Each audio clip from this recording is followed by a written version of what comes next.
Hello, and welcome to TSTV, a show in which I, Sadie, guide my friend Lily through the wild world of Twin Peaks. Today, we're talking about Twin Peaks The Return Part 6, also known as Don't Die. Lily, how's it going? It's going pretty good. Today is the birthday of my beautiful wife. Yes. So, this morning we went out for breakfast, and later we are going to go to a fancy steak restaurant, and we're going to go see a little concert. Fuck yeah. Yeah, it's a beautiful day. What's the show? His name is Jake Xerxes, like with two X's, Fussell, which doesn't seem like a real guy. It's like guitar-y folk music. Should be nice and chill. How about you, Sadie? What's the latest? Well, I'm packing to move. That's one thing. Yeah. I'm going to be moving in 2 weeks. Hell yeah. Which is, a week and a half at this point. Oh my God. Moving in with Maya, which is exciting. It's so cool. How's that going? How's all the prep going? It's going pretty good, honestly. I mean, I think setting up the new place, we assembled an IKEA bed frame last weekend. Yeah. Has been pretty slayful. It's like more emotionally complicated packing up my place. It's kind of why I've been putting it off to last, honestly, just because I've been living here for... What, like 4 years at this point? Yeah, 4 or 5 years. And, it's kind of like the first apartment where I actually like found living stability. So I really have to bid it farewell. But yeah, a lot of friends' birthdays this month. Oh yeah, everyone. Packing to move. Everyone born. I was just telling you before we started recording about how I'll be testifying in court. Yes, ma'am. I was part of a mass arrest at a pro-Palestine sit-in 2 years ago, and the charges against me are dropped, but a bunch of other people are still fighting it, and I will be testifying as a witness to the police misconduct. Yes. Oh, and in terms of things that I have watched and played and whatever, let me tell you. Yeah, please. I watched, actually, 2 good movies since last we spoke. I watched Dog Day Afternoon. That's a good movie. Yeah. Oh my God, all-timer. For people who don't know this is the one in which Al Pacino plays a guy who robs a bank. Nominally to fund his girlfriend's sex change. But I feel like even in the movie, it's like, well, he's just going to go to fucking like Algeria or whatever. She's not going to see that money. So it's complicated. But do I have things to say about Dog Day Afternoon? It's a really good movie.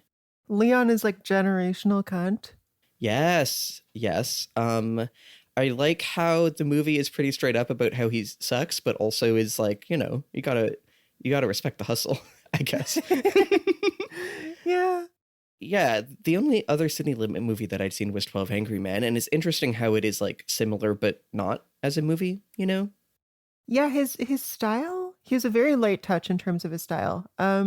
He has made such a weird, huge variety of movies. Like he did Network, which is way more intense. He did The Wiz, like the Michael Jackson Wizard of Oz movie in the 80s. Oh, I did not know he did that.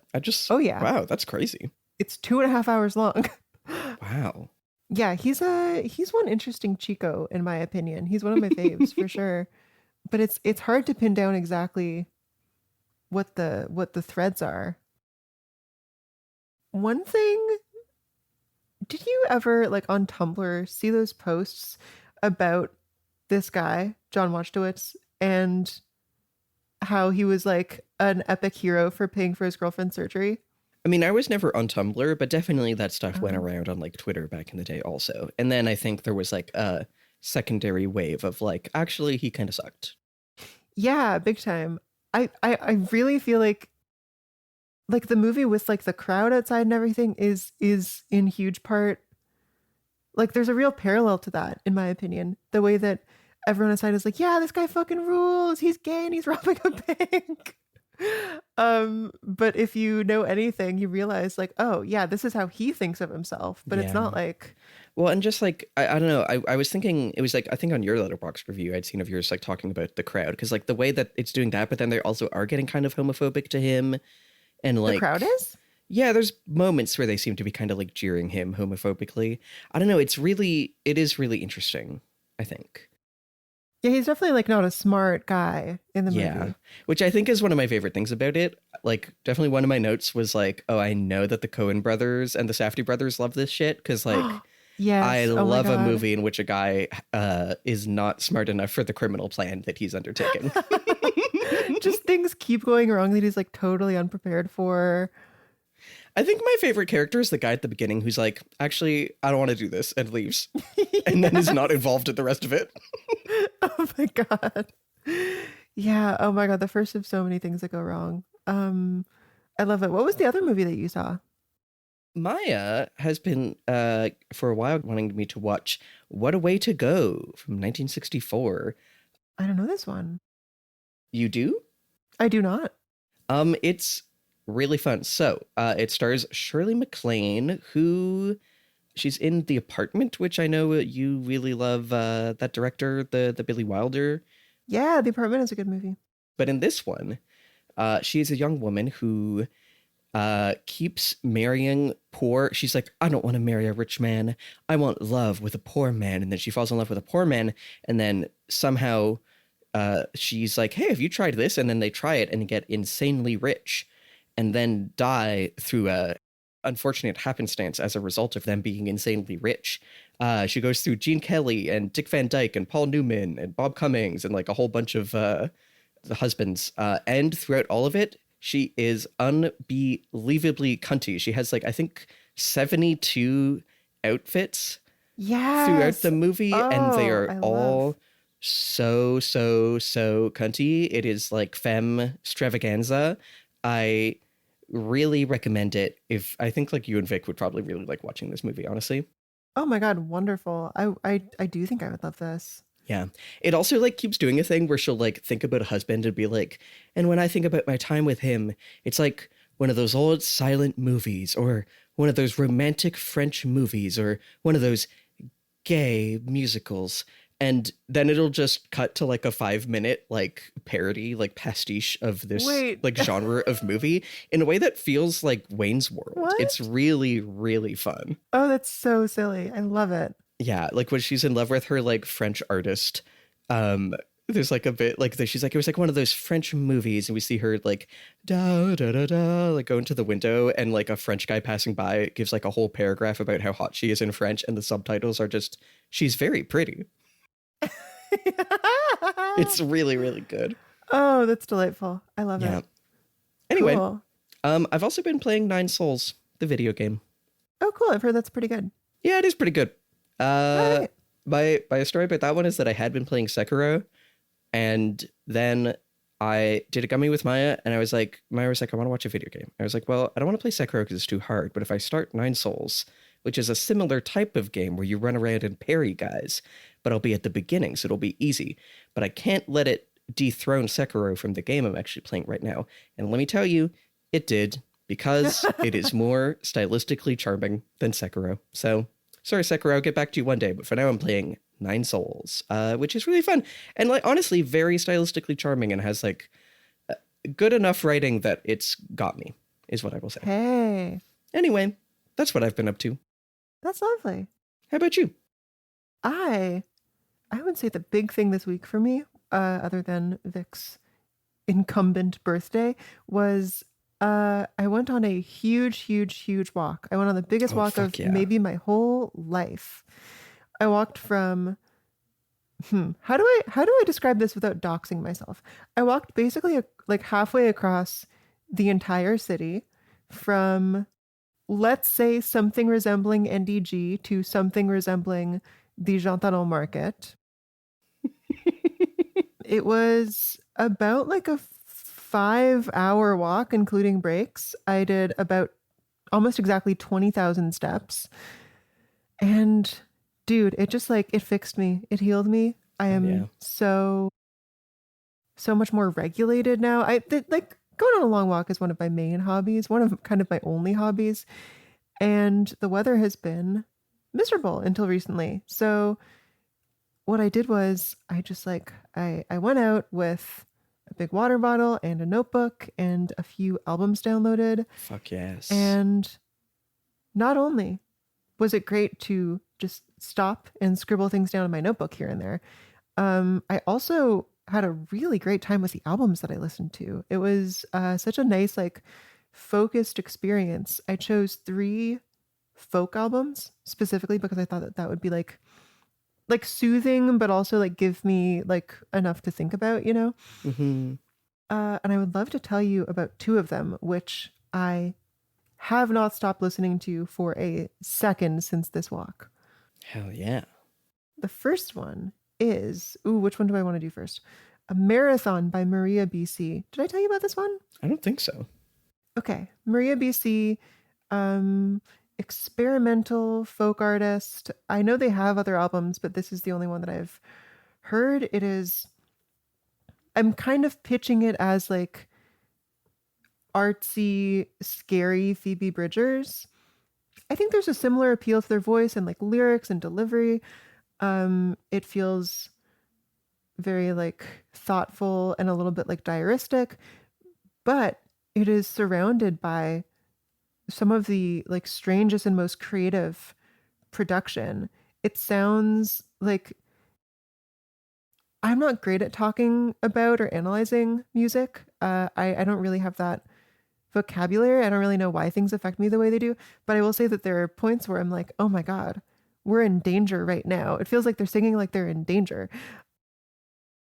There's something that feels kind of otherworldly and mystical about it in like a distinctly Twin Peaks way. That one of the first songs is called As the Earth Turns, like that one, Julie Cruz song. Mm-hmm.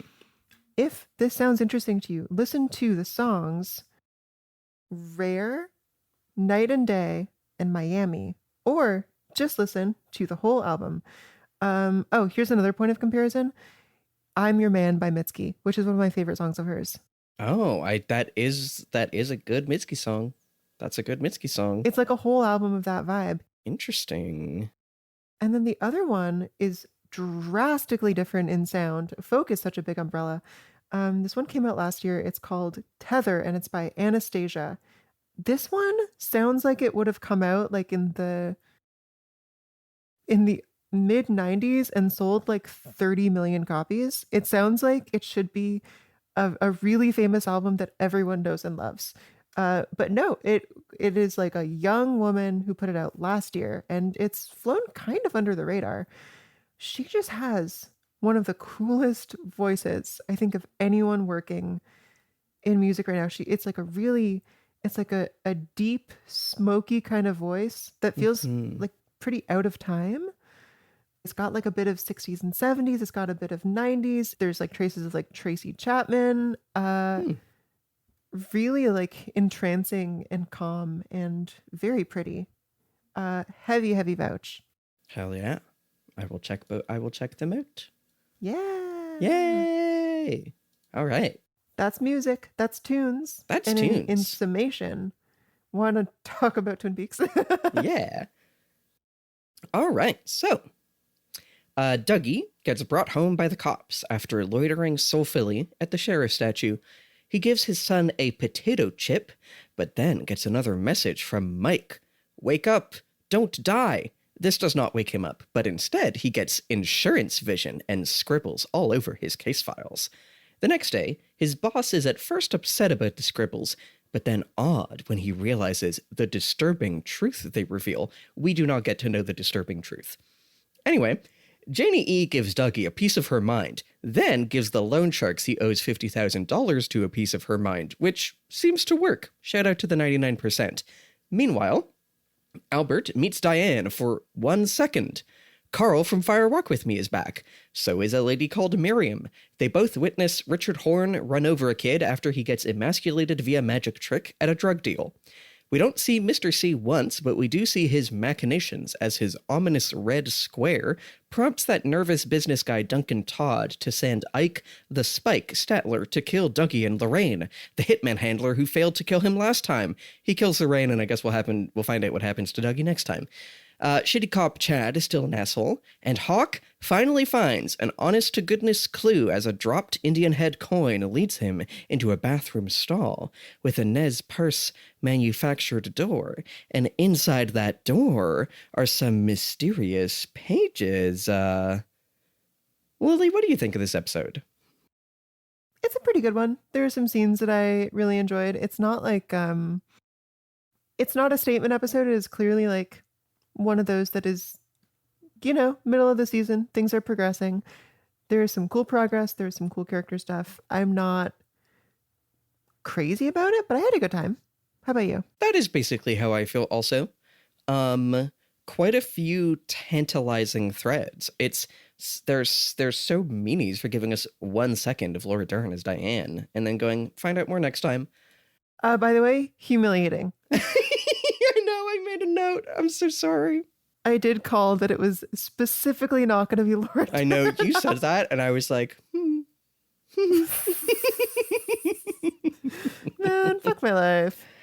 I continue to be kind of like, I don't know, testing the water, I guess, of how the show is deploying grim violence. I think the hit and run works for me, to be honest.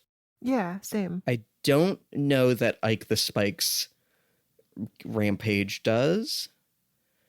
I think, honestly, in large part because I think the decision to cast Ike the Spike as a little person, like, after... I don't know. If, like after everything with, like, the man from another place being...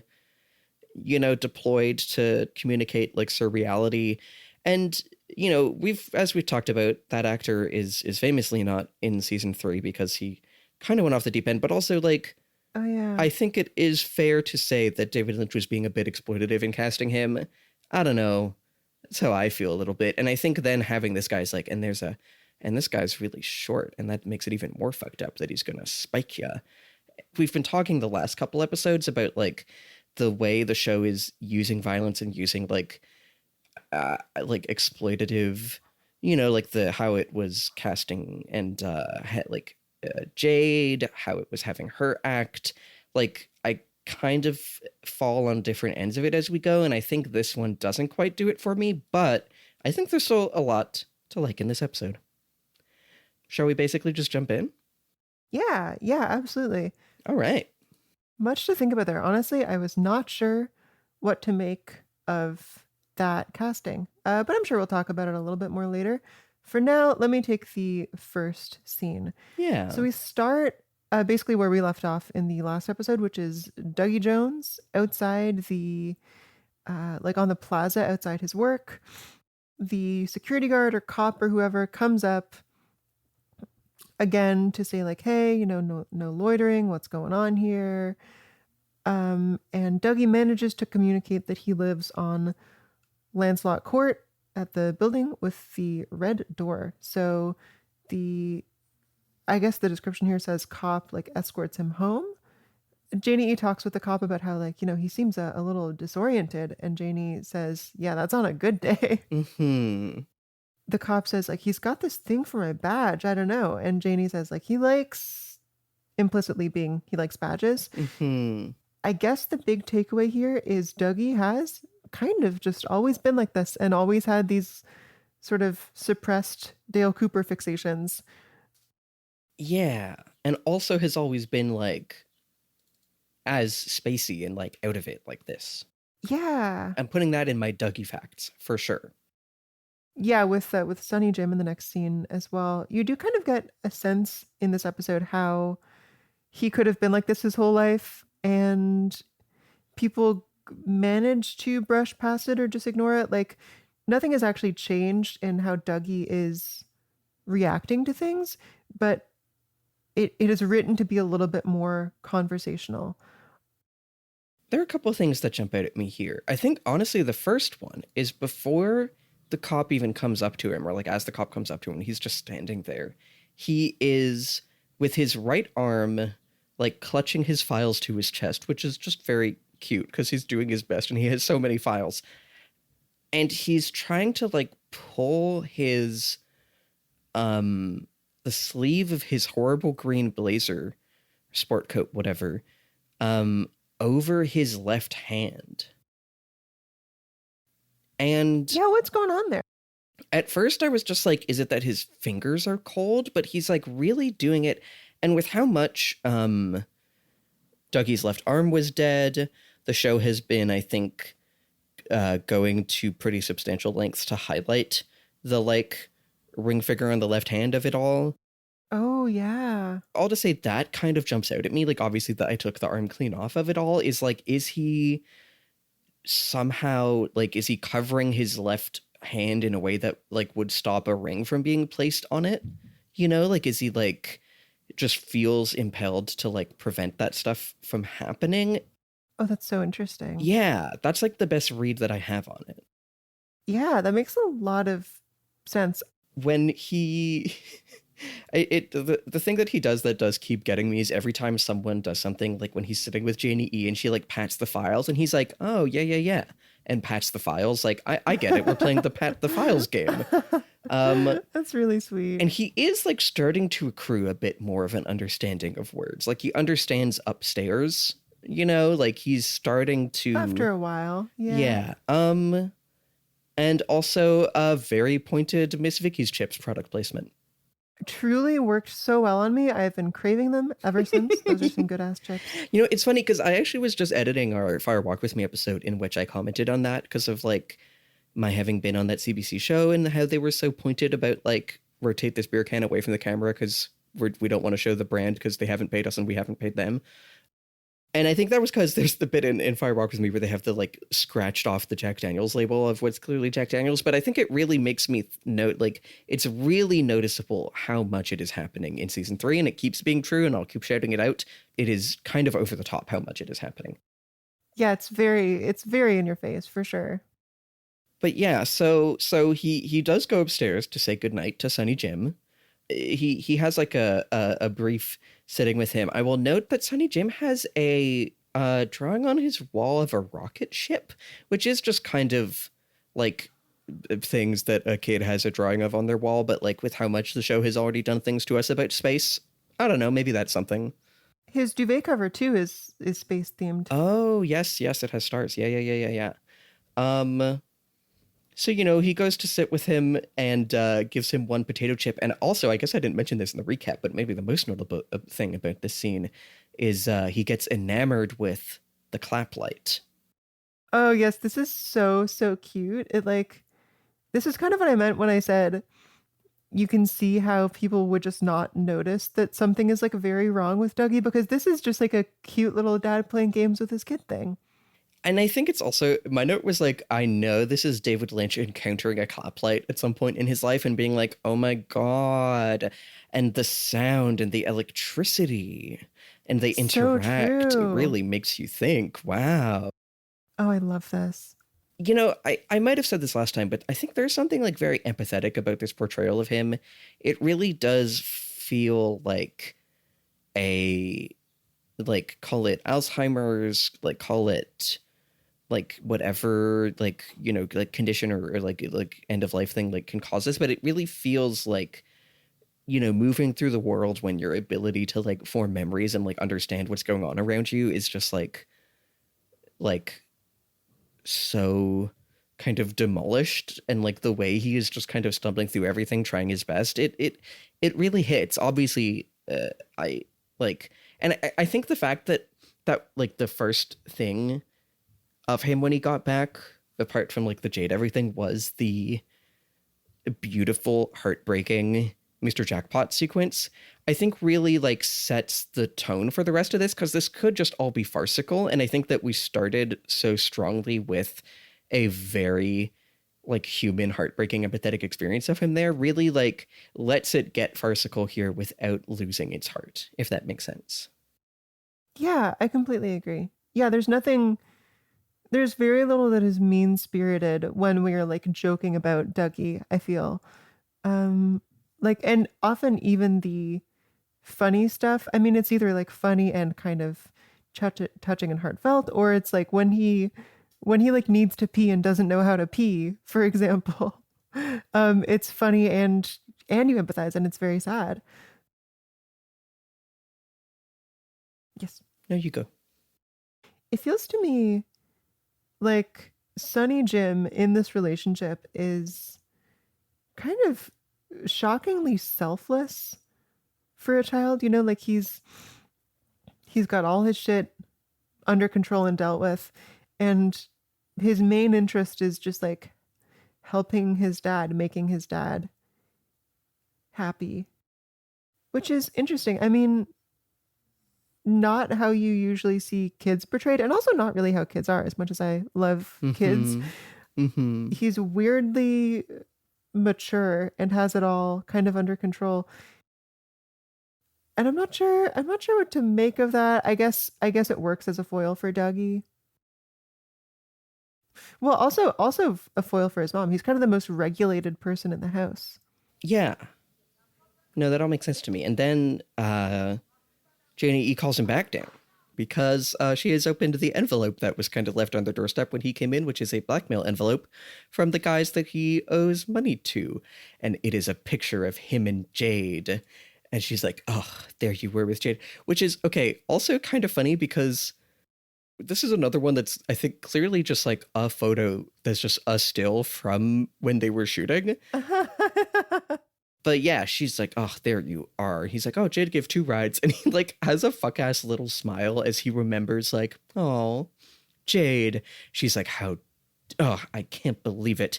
And then of course the phone rings and it's the guys being like, Dougie Jones, you owe us money. She like holds up her finger over his mouth to be like, shh. And he's like, oh yeah, I get it. We're doing the shush game. And like holds up his finger to her mouth. And she's like, stop it. You know, they're like, we're going to show up to his work tomorrow. She's like, no. Okay. Actually, I love one. She's like, it's hard to make that kind of money. What are you going to do? Break his legs? Then he won't be able to make that money with broken legs. Anyway, I'm going to meet you at the park tomorrow. And you know, she is then like upset with him. Oh, also the park at the corner of Guinevere and Merlin, they're really in on the fucking Arthurian street names in this part of town is so funny. Specifically at the corner of Guinevere and Merlin near the mall, which that duality is so good. That's America, baby. Yeah. And, you know, she's like, oh, you know, pissed off at him. And she's like, it's going to be a big day tomorrow. And he's like, big day. She's like, yes, sweetheart. And like kisses his head. She's like oddly forgiving of him for a guy who she just got like photographs of him like with a sex worker and that he owes tens of thousands of dollars, you know? It's like weird stakes for him to like her to be navigating this with him acting the way he is. My note was like, is this a Leland commentary? Like how so? Like this Dougie Dale is not the guy who was hiring Jade and taking out tens of thousands of dollars to bet and whatever. In the same way that Leland could say, like, well, it wasn't me, you know, it was Bob or whatever. But like, I don't know. It doesn't quite line up to me, but it feels like maybe there's something there. And like, maybe there's something about like the way that he is endangering the family. Like, honestly, like maybe it's this. It's that like the image we get of him being like completely lost and like having no memory of anything he did while enmeshed with Bob is not dissimilar from how we're seeing Dougie here, as like he has very limited memory and in a way that it has to do with him being, you know, manufactured or whatever by like these Black Lodge spirits, and the way that he is, you know, genuinely endangering this family and like betraying them, like is being played as like a, oh, Dougie, childlike inability to understand consequences, as he is just like, and again, we don't really know how, like, if he was like this, how was he even seeking out and hiring like sex workers or like sports bettors or whatever? It's unclear, but it's like comical in a way that like feels like the image of Leland as being innocent in that same like ignorant way is also kind of ridiculous if you think about it, is maybe what I'm getting from this. That totally makes sense. This is not a connection I would have made. I don't think it's like ironclad as a read, but it was jumping out to me. But anyway, so yeah, she sets up her meeting, and then we get oh, could I jump in here? Yeah, absolutely. A couple minutes earlier, she had said, Dougie, I'm going to take you to Dr. Ben tomorrow on your lunch break. And then here she tells the dudes like, meet me at the park at 12:30. Both of these were kind of her call, but then when she gets off the phone, she says like, "Oh, Dougie, now I can't take you to the doctor because I need to bring the guys their money." But like she did decide the time that both of those would be at. To be fair, she does say she works at a bank. I assume that this is just the only, like, this is also her lunch break. The only time when she could go and do one of these things is my read on it. I totally agree. It makes me think of the elder Truman and his wife, right? Who like initially seems like, oh, this is like a really difficult woman. She's so unreasonable. But then you listen to what she's saying and it's like, yeah, it's a bit much, but her concerns are like, yeah, that would be frustrating. This lands similarly for me, where at first I'm like, oh man, this it taps into a certain like misogynistic thing. Like, oh, the nagging wife. She's like, she's so annoyed that you're making her life harder. But like, yeah, you are making her life harder. Yeah, yeah. Yeah, I agree.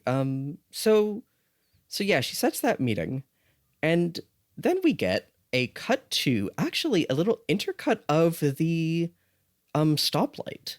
Oh yes, that's where this is. Like Yeah. the famous stoplight as we like segue to Mike in the red room. And I guess I'm like this episode brings back the whole like power lines of it all, which I guess is also like if the spirits are like in the power lines, a stoplight is a way by which that electricity is like emitted out into the world via light. Like maybe that's something there of like the spirits are able to leave the power lines, the electricity, and go out into us through things like the stoplight. And I think maybe that even connects to like the clap lamp thing from earlier of like we're thinking about how things can transfer from like one sense to another or like change form in that way, like from electricity to light, from sound to light, like these kind of things. Sure. Yeah, that makes total sense to me. But we just kind of get a brief shot of it along with like the kind of grating like electronic sound that or like electricity like coursing sound, which will come back later. And then we see Mike kind of like stumbling through the red room with his hand up as if he's like trying to feel for something. And then Coop sees him. He's found his way to seeing Dougie Dale, and he's just like, you have to wake up. Wake up. He's like pulsing his hands if it's going to work as a spell. It does not work as a spell. Don't die, which I guess I'm reading is he, like Mike has some knowledge or intuition about this hitman being sent to kill Dougie. But he's like, don't die. And Dougie looks at it. And again, it's like, whoa, is this going to do it? Is he going to wake up? No. He gets insurance vision. And then we get like a full, like 4 minutes, a really long scene. It wasn't just that I was falling asleep. Yes, it felt incredibly. Yes. It felt like a lifetime. Yeah, it is like genuinely 4 minutes of him like going through insurance files as the soulful jazz plays and like seeing a little spark of light at where he should highlight something, and then with like grabbing with a fist his pencil, like scribbling a mark next to it or ladders or stairs, just lines through it that somehow highlights presumably the insurance malfeasance being done. He seems to specifically note that a bunch of these are files assigned to Anthony St. Clair. Is this the guy who he said was lying previously? That is exactly the guy. And he Okay, also yes. circles Detective Loomis and Detective Stockton as being the investigating officers on at least one, possibly a couple of these cases. So we haven't seen those names yet, but those are some names that he highlights. What do you think about this big long scene? I don't understand why it's so long. You especially often say that when something randomly takes a long time, it's like, yeah, this is the Twin Peaks sauce. We're just emphasizing this. But it doesn't feel like the length really does that much. Like you could just have him do this twice and it would communicate the same thing. But regardless, I love all of the blessings that seem to be coming. That's what I'm calling them at this point. Yeah. And it's tough for me to it's unclear to me why the lodge or whatever force this is helping him with the particular things it's helping him with. like I guess in the casino it was clear, but this I guess just like hasn't totally paid off yet. It did stop him from getting fired, but he was going to get fired because of this also, so I don't know. I have a couple thoughts on this. Yeah. I think one, the thing of whatever force is helping him do it is actually something, because it doesn't feel like Mike wants to give him insurance vision. It feels like Mike wants him to wake up and become Dale Cooper. And that's not what's happening. And Yeah. it feels like, you know, he's in some way obviously like touched by the Black Lodge by being there for 25 years. But I think what it's also doing is like, this is giving us a Dale Cooper intuition investigation scene. Like, we're being robbed of all the context for it in a intentionally comical way. But like, this is, I think, structurally doing the same thing as Dale Cooper throwing rocks at bottles to figure out which name is like the most relevant to the Laura Palmer murder case, you know? Oh my God, you're so right. Like, it's the same type of scene as a lot of these scenes that were in the original run of like, he is investigating something and he's doing so via this supernatural intuition, and like this intuition is now literalized through the blessings, the visions, whatever it is that he is receiving, like from this like connection he has with the spirits of the lodge. And I think like it is kind of inscrutable what exactly he's putting together, but it is like in the same way that a lot of the, like we have said as much, like a lot of the investigation in the original run, it wasn't like he was really following clue to clue, but it was like constructing it as if he was. And it feels like that is also what is happening here, but like really exploded in a way that makes it a lot more clear how, you know, kind of makes me think of what I was saying last episode of like how he's just being moved along by the plot in a literal way. I think also just in terms of how long the scene is, honestly, part of why it works for me is that they have a great soulful jazz playing the whole time. And That's true. I think like there is a real pathos to Dougie. Like, he's so single-mindedly focused and it's unclear if he really knows what he's doing, but he's like, yes, I need to draw a scribble on this page. And like, it's hard for him. He doesn't really know how to use a pencil, but he's like really pushing through it. I think like works for me on just an emotional level of like where this guy's at.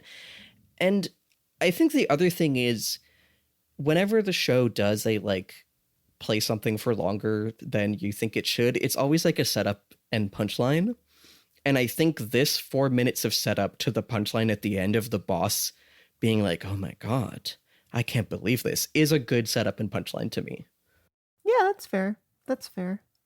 But I think it also just does work for me as like a meditative, like, why is he drawing stairs?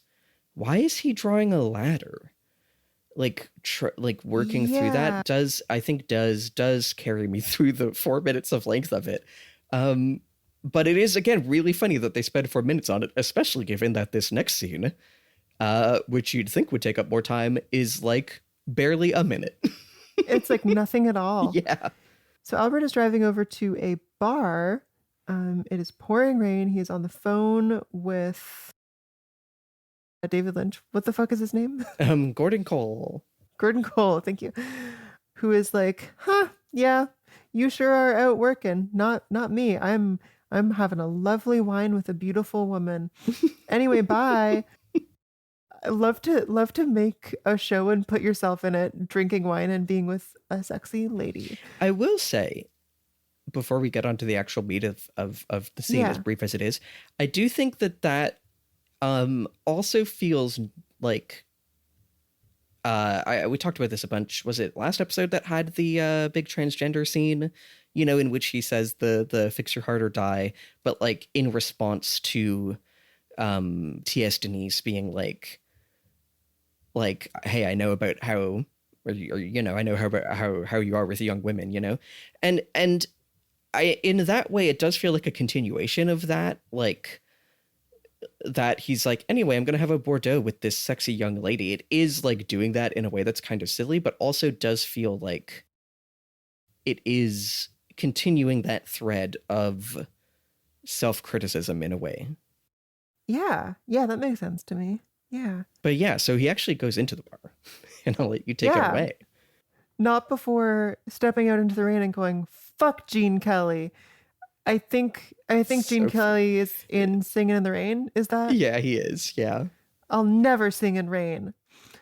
He goes in, he walks through the bar. He says, Diane, and a woman with a white bob wig on turns around. It's Laura Dern. She cycles through 1 trillion nuanced little emotions. And I think she says hello. And I think that's the scene.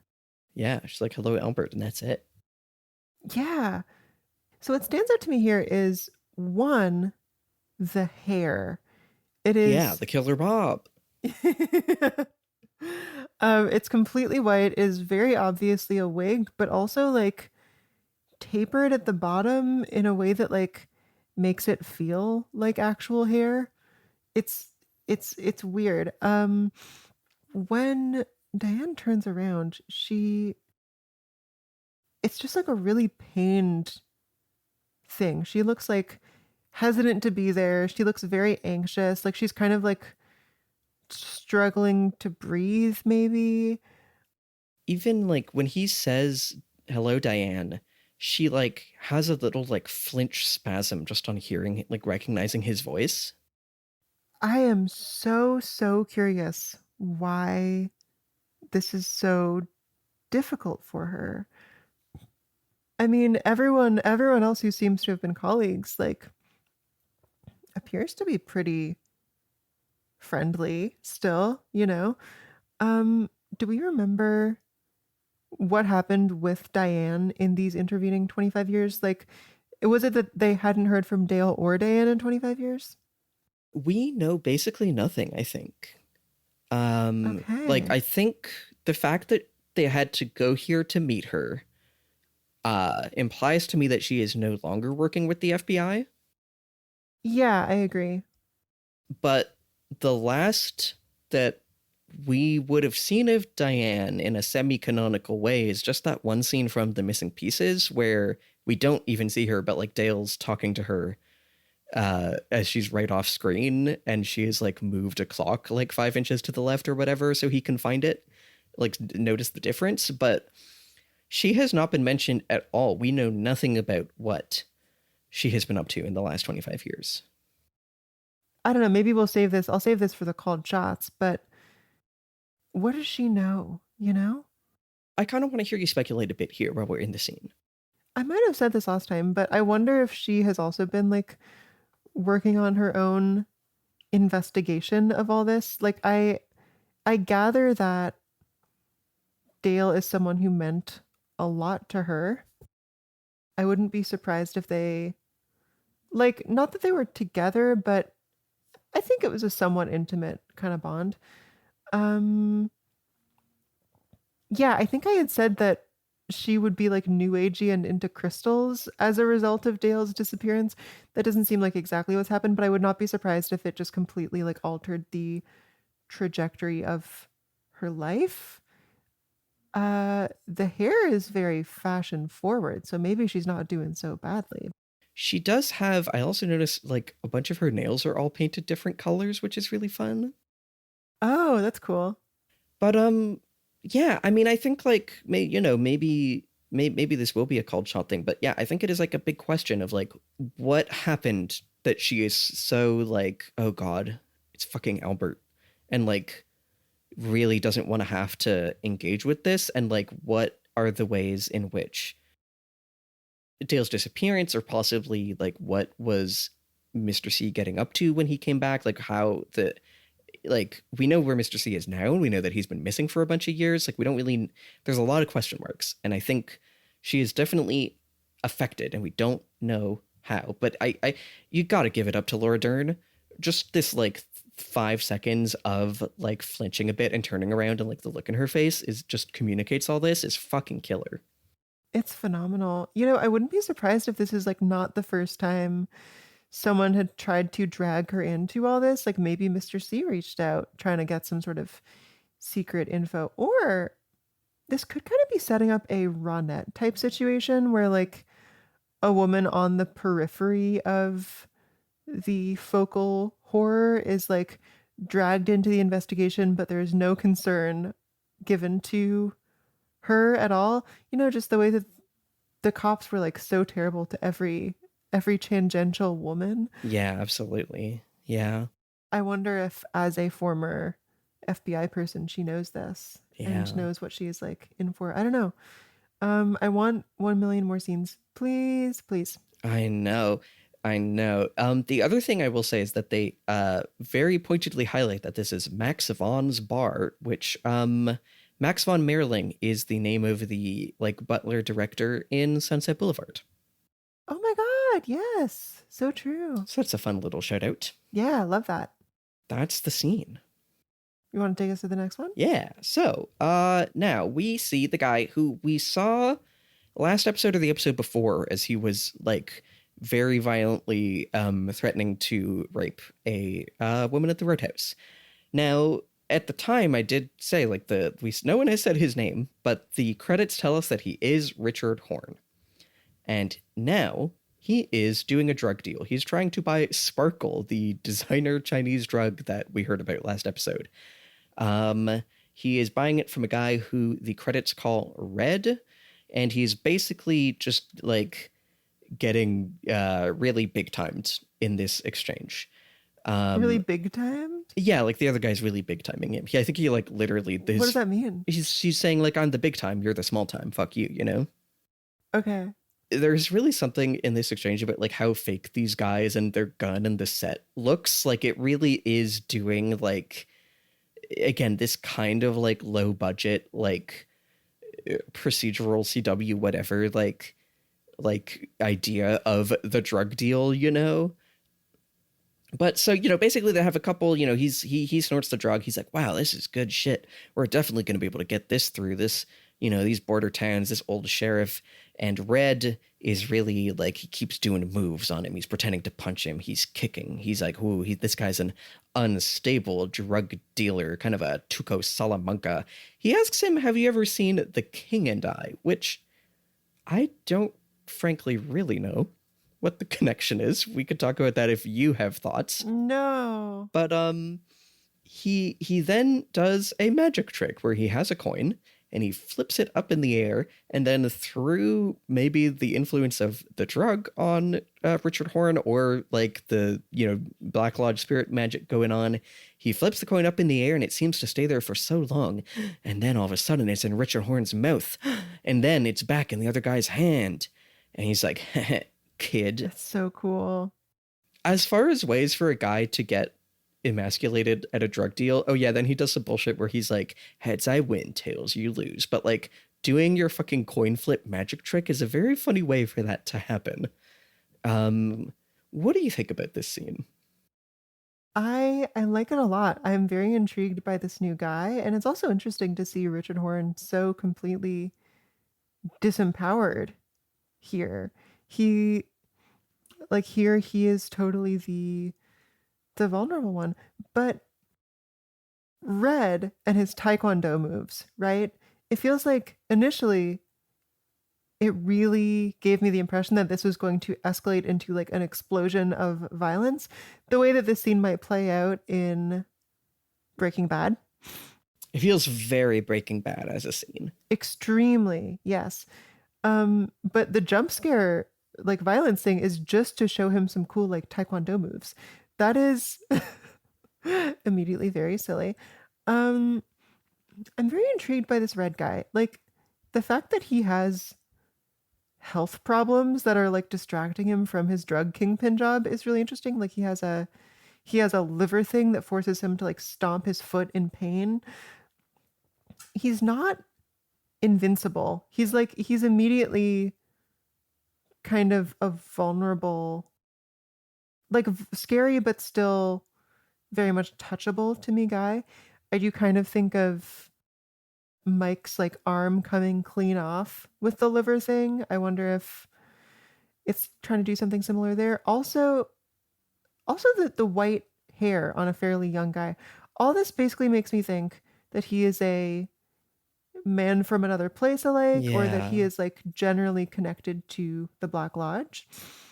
Okay, another detail I really love that makes him not feel like untouchable is he does these little supposed to be scary finger guns at Richard. Like, bam, I'm gonna shoot you. And then he puts him down because it's stupid. And then he gives it another little try for a second. It's like he's kind of like stuttering with it. Yeah, fascinating guy. I think my main thought, other than that, is it's like an abusive parent and child dynamic here. Interesting. Well, just the fact that he keeps calling Richard kid, and like he's the one who knows this world better than Richard did. He's like very much the one calling the shots, and he can just ignore anything that Richard says. I think this really comes into play in the later Richard driving scene. Yeah. I feel like the whole magic trick of it all, it's like we haven't seen things that would tell us that this guy, I think this is our first time seeing this guy. And like, if it does feel like either he's explicitly connected to the Black Lodge, or just like the nature of the like spreading decay and like influence of the Black Lodge over this world means that like when an evil guy is like being intimidating in a drug deal, he can like, there's like a higher ambient like Black Lodge magic in the world, such that like, oh yeah, the like concentrated malice of him doing this is enough to like pierce the veil and like make a ring or a coin be able to teleport into someone's mouth and then out of it or whatever, you know? Oh, that's very interesting. I guess the coin also comes up again later in the Hawk bathroom thing. it does.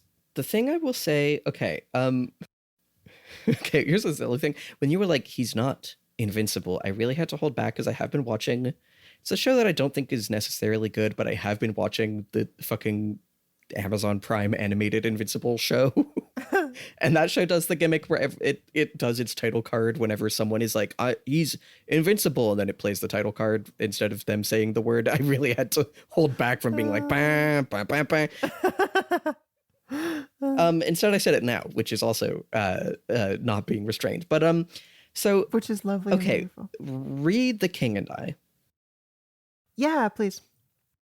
When Leland, it was like way back, there's a point in like I think season 1 when Leland like sang a song at the Great Northern Hotel.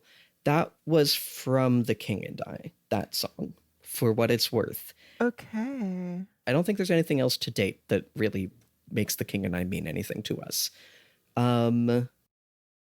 My other silly note, I just searched Twin Peaks: The Return, The King and I, and I'm getting the Google. People also ask, top question, why was Laura Palmer hypersexual? Oh my god. That is not something you can answer in a fucking AI overview. I know. I clicked on it as a result of her sexual trauma. Thanks, guys. Okay. Thanks, Google. Oh my god. Anyway, that's about all I have to say about this scene, I think.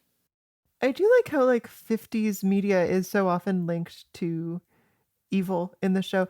Like the way that Leland, also notably white-haired guy with an eye for theatrics. Yeah. Is a big like show tunes guy. Yeah. Should I give us the next thingy? Hell yeah. Okay. We get like a single 20-second thing of Richard Horne leaving this encounter and like really, really pissed off in like a teenage boy throwing like a kind of tantrum way. Like, fucking kid, really? That kind of thing, you know? And then we cut to the Fat Trout trailer park, which I initially did not recognize as what it was. But this is the trailer park in Fire Walk With Me, where... It actually is a different trailer park, which is really funny. Oh, different trailer park with the same character. So, because the Fat Trout trailer park was not in or near Twin Peaks, as you may recall. It was, what was the name of the town? Oh, Deer Meadow. Like where Teresa Banks was killed. So the Fat Trout trailer park was in Deer Meadow. And as you may notice, there's actually, it says the new Fat Trout trailer park. Oh my God. Oh my God. There's just a new on it. And I think A trout so nice I fattened it twice. I was like, I guess that trailer park Carl decided to move down here for whatever reason. But I think this is great Took the sign. in the way of just bringing back the Jacques Renault actor because you think he's good at being a skeezy bartender. I love being like, I really like that character Carl from Fire Walk with Me. We should have him back here. Let's get him down to the town of Twin Peaks. He has the new Fat Trout trailer park now. Is so funny. Although they are also notably like out of town, right? So, okay, let me actually recap here. What happens is Yes. Harry Dean Stanton, aka Carl, catches a ride into Twin Peaks with, I guess, one of his neighbors. And they have like a pretty normal, honestly, very like grounded and sweet, in my opinion, conversation about the neighbor, like, his wife finally got that wheelchair. Carl goes like, fucking war. Mm-hmm. And it's like unclear exactly what prompted this. I think because they're saying like it took them 6 months to get this wheelchair from the government. He's like, Alex, they're spending all their money on the fucking war. Yeah. And then later he goes, fucking government. So good. I get it, man. Yeah. I get it. I'm with you. Not like a ton to this, except I guess Carl does say that he's been smoking every day for 75 years. Which is so funny. How old are you? It kind of lends something to a theory I will get into 2 scenes from now. Oh, interesting. He doesn't seem older than 75 to me, Well, and also, he kind of looks the same amount of old as he did in Fire Walk with Me. He's like the only actor on the show who looks the same amount of old, Mm-hmm. Yeah, totally agree. Yeah, I had basically all the same notes. I like how when they're driving, there's like a very pointed truck like whooshing past them as a little foreshadowing to what is about to happen. But yeah, I love having Harry Dean Stanton back. I love when he offers the guy with him, either Mickey or Bill, one of the two, cigarette. The guy almost takes it, and he's like, "No, I quit a year ago." When he almost took it, He's like really pissed off that he quit. He's like, "Oh, I would love one, except I quit." Yeah. These guys were both just like really genuine with each other, and I really do appreciate, because there have been flashes of like simmering class resentments, political resentments. I mean, how do you tell a story in 2017 without that, right?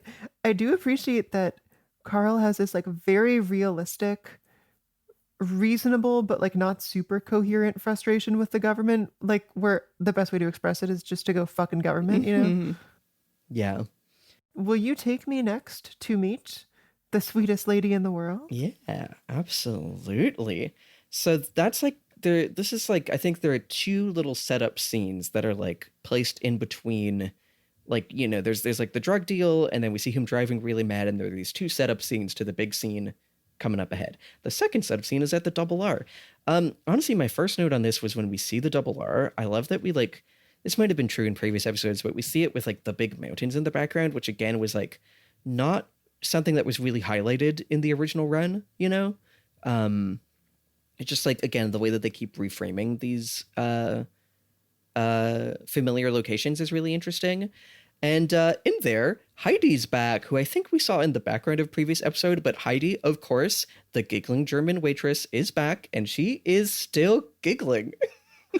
I honestly, this might be like the 2nd or 3rd episode she has ever spoken in. Oh, absolutely. And I think like 80% of her runtime has been her giggling with her weird, funny little German giggle. Anyway, she's giggling to Miriam, who is, and I quote Shelley, "It turns out she is one of the Double R's best pie customers ever," which I guess that just means she buys pies, but it's unclear. Miriam is so happy to find out that they have a pie with her name on it, and she is going to bring some coffee. We know she's a teacher. And she's like bringing coffee for her coworkers or something, and she gives them a really big tip. And Shelley's like, she can't afford to give a tip like that. Next time we'll treat her. This Miriam lady is just so sweet. She's simply too nice. Yeah. The way that they have the idea to treat her, just like the kindness of that reminds me of, do you know the I changed my style in a way that was lovely me? I didn't know this, but I'm seeing it now. That's so funny. It's just like a Facebook group chat where people are saying like, I had cream, I spun a person named Delightful saying, I'm imagining what it would be like to twirl. Wee! Wee! I'm going to keep reading it. I changed my style in a way that was lovely. Loving says, the happy smiler. Delightful says, hi, Loving. That's like the energy of this. It's just so Yeah. sweet all I'm around. sending this to Maya immediately. Oh, yes. Oh my God. I so thought of Maya. So yeah, we definitely get these two very sweet, wholesome scenes to really set the stage for the very grim scene that is about to happen, because Miriam and Carl end up both witnessing the fucking horrible shit that's about to happen, which I will let you take away. Yeah. Okay. I want to make the case out the gate. There's so much under the hood here. I think this scene is like the entirety of Twin Peaks in microcosm. There's so much going on. There's so many like dynamics and roles that people are slipping into that feel like representative of the entire show's arc. And I really enjoy it. So we start with Richard Horne. He's still just like furious, and he's kind of monologuing to himself like, I'll show you, fucking kid, you know. And he's getting pissed off by this traffic. He starts accelerating like crazy, driving recklessly. Meanwhile, Carl is sitting on a park bench looking up at the trees, simply contemplating.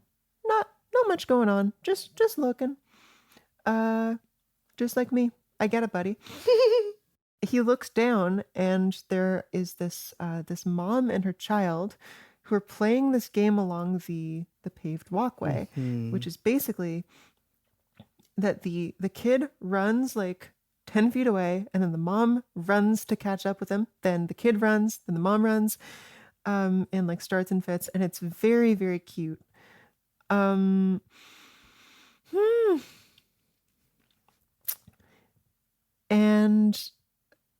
the kid reaches the corner, the mom catches up. The kid like wants to keep playing this to cross the street. A truck driver gives them a little wave. And so the kid runs past the truck, and Richard Horne speeds through at like 100 miles an hour and just so quickly hits and kills this child. Yeah. And the whole tone of the scene just completely does like a 180. The mom lets out this like terrible scream, and she rushes into the intersection, and everyone around kind of stops what they're doing and notices.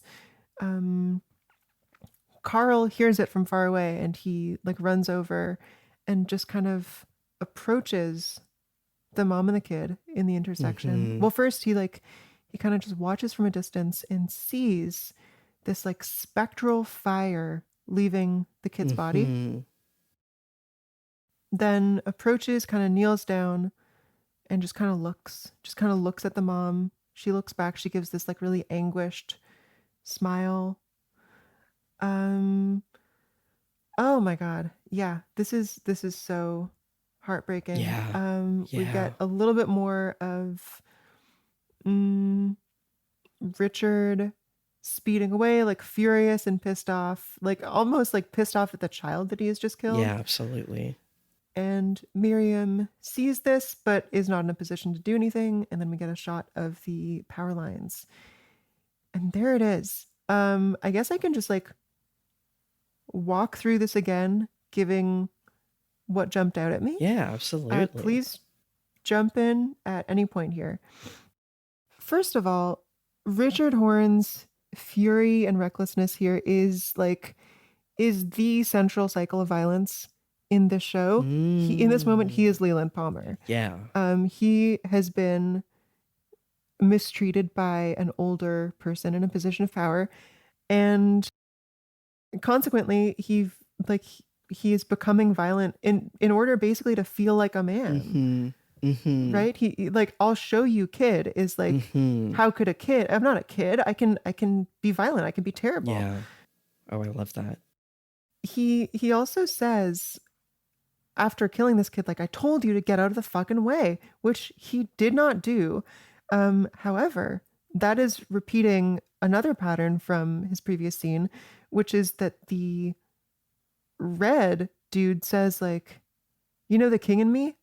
I said I liked it, but he did not say he liked it, you know? It's almost like using that in the same way to sort of be cruel. Article 2, Harry Dean Stanton. It's very interesting that he would just come into town to look at trees. Yeah. Not saying that like an old retired dude wouldn't do that necessarily, but like I think that bit really hits, because it's like sometimes you are sitting in the park looking up at the trees and you're like, that's the good shit, you know? That's what it's all about.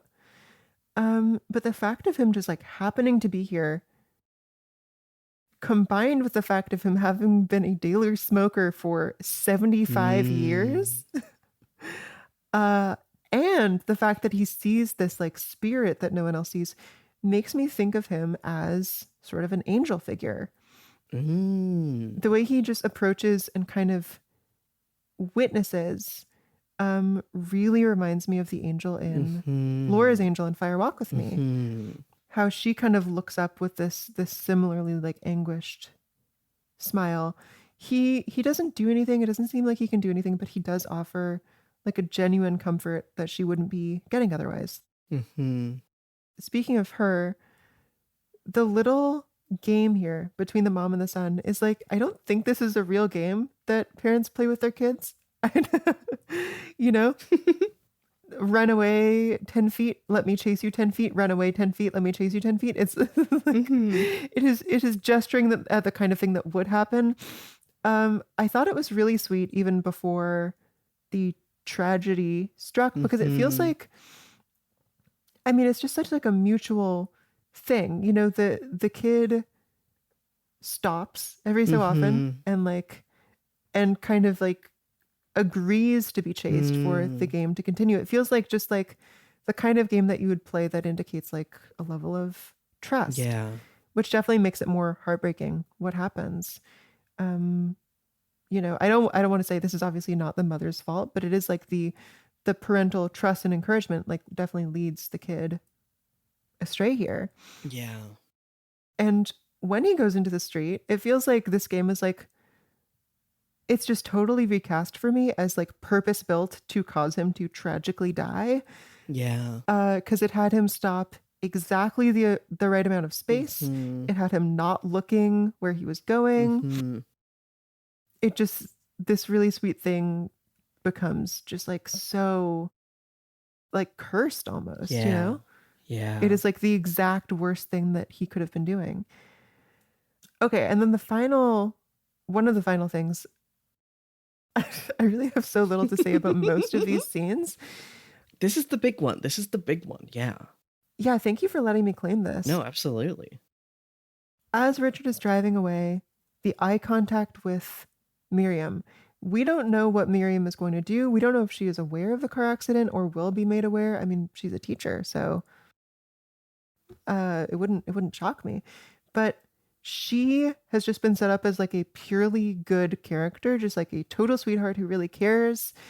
And her role accordingly is not to act, but to simply witness. And this is very much the Dale thing, you know? If you're a nice, good guy, your job is to watch the terrible thing happen and not be able to do anything about it. I feel like to that note, there's also like such a emphasis on like all the different, like the gathered people watching. Yeah, it's like 3 separate crowds. Yeah. And like, it, you know, if anything, like Carl's kind of the only one who does go up. I really like the read on Carl as being like the Fire Walk with Me angel. I think like that, like the everyone kind of watching the grim violence is definitely like the spectacle of it all is definitely going on here. One thing I will say about Miriam is when he drives by, there's like a definitely like cross cut of him looking at her and looking at him, and like they have eye contact in a way that I think very much implies like she sees that it was him and he knows that she sees that she saw that, which makes me worried, I will say. I don't remember how this gets resolved, but I'm a bit worried for her. Yeah. But yeah, I think like the witnessing of it all is and like maybe there's like I would say it's the difference between like witnessing versus watching the spectacle. You know, like it feels like a lot of the people watching are kind of watching the spectacle, whereas Carl is like witnessing in like a more, I don't know, like he sees the soul, you know, and the other people don't. Like it feels like there's a bit of a difference there. There's a deeper understanding, I think. Yeah. And I think like the beginning of this being Carl watching the trees, like he is witnessing the world in its beauty and in its ugliness. And like this definitely does feel like kind of a microcosm of Twin Peaks, because like I think this is also everything we're saying about how Twin Peaks is about like these opposites of like the very sweet, charming town and the horrifying, ugly, brutal violence. Like we're really pushing a lot harder on the horrifying, brutal violence this season. And I think like the fact that in this scene and like this sequence, like we get these both contrasted so extremely, it feels like it is doing exactly that. Like that it is that microcosm. I really love the battlementy synths that come in here again. I really love we get the last bit of this is we get Carl looking, and it's kind of unclear if he's looking at the mom or at behind her, the fucking power line pole with the 6 on it from Fire Walk With Me. Ooh, yeah. Like almost in recognition. Why do you think this is here? Or why do you think this is where this happens? Like, are the power lines somehow implicated here? I'm struggling to see. So, okay. As for where it happens, one thing I will say, this is the intersection. I just put some images in our show notes to talk about this. This is the intersection where when Laura and Leland are driving and Mike comes up in his like camper van being like, "The thread will be torn, Mr. Palmer." This is that intersection. No way. Yes. No way. Oh my God. Like it's the same building on both sides. And pointedly in that scene in Fire Walk With Me, there was a like big logging truck in front of them. And there was, I think, an old couple like with a walker, like crossing the street. There was a pointed shot of an old couple crossing the street in front of that big like logging truck. And then like Mike kind of goes around and swerves around them and comes in through the like the other lane to pull up next to Leland, kind of doing a similar maneuver to Richard here. Your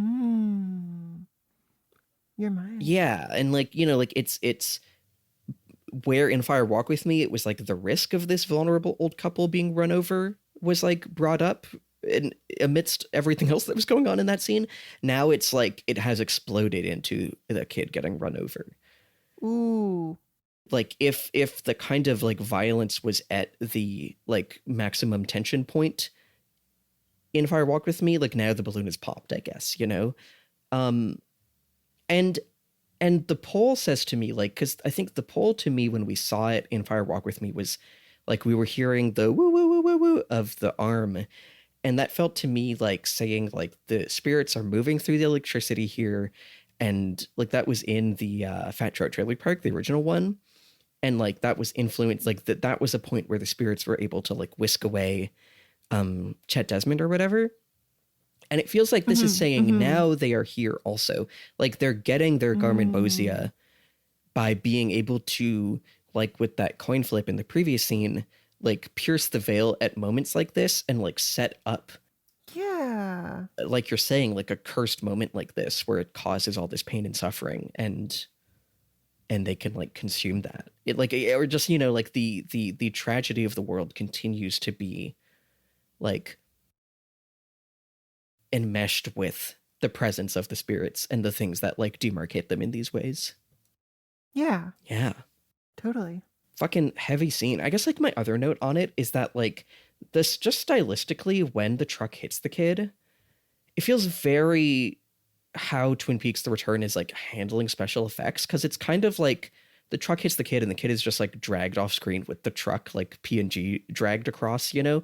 And it's in such a like instant way that it like is almost absurd, but is like the absurdity of it is immediately brushed aside for the full pathos of it. And like I think the again just the way that the show is in trying to use its special effects and is like playing with what it takes to make you buy into something special effects wise, I guess, you know? Mhm. Yeah, it's really interesting. It does again, you know what called to mind actually, the like big going downhill really fast scene in the Straight Story and the like deer crash scene in the Ooh, Straight Story. Your big favorites. my big faves. It's really interesting for a movie that was so much like a Disney movie. The Straight Story really is part of it all, you know? Yes, absolutely it is. Yeah. 100%. The treatment of the collision here, like it is exaggerated, but it's also so fast that it makes the death feel cheap. And I'm not saying that as like a criticism of the show, because obviously there's so much pathos in what follows, but it feels I like think that's what it's doing. Is like it yeah, it is the feeling of like snap your finger and it's gone. the violence happens so easily, Yeah, right? exactly. Yeah. Kind of the not cheesiness, but the way that it is sort of cheaply played up and not treated super sensitively does remind me of the ridiculous music choice in the Ike the Spike stuff. Oh God, yeah, absolutely. Yeah. It's like it is not giving this violence any Yeah. prestige, right? Yeah. That's all I've got. How about you? Yeah. Do we want to take a little break and come back with Tales from the Log?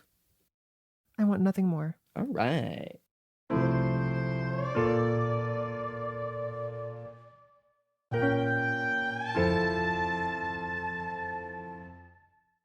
We are back, and it's time for Tales from the Log. Let's figure out Yeah. who's not in this episode and what kind of weird little situation we can put them in. Tales from the Log really is so funny this season. Who do you want to Tales from the Log? Who is there? It's like still unclear to me who is still alive. Yeah. We've kind of worked our way through a lot of the cast that has not been seen. Oh, have we seen Hank at all? Or sorry, not Hank, Ed. We have not seen Ed. That could be something there. We have seen Norma. This could be the time if you want to speculate, give an official speculation as to Diane's past 25 years. Oh, good idea. Yeah, totally. Okay. I don't have a very complete image of Diane. What do we know about her? Would you give me like a quick rundown about what you think we know about her? Here are some things that we know about Diane. She receives Dale's voice note things.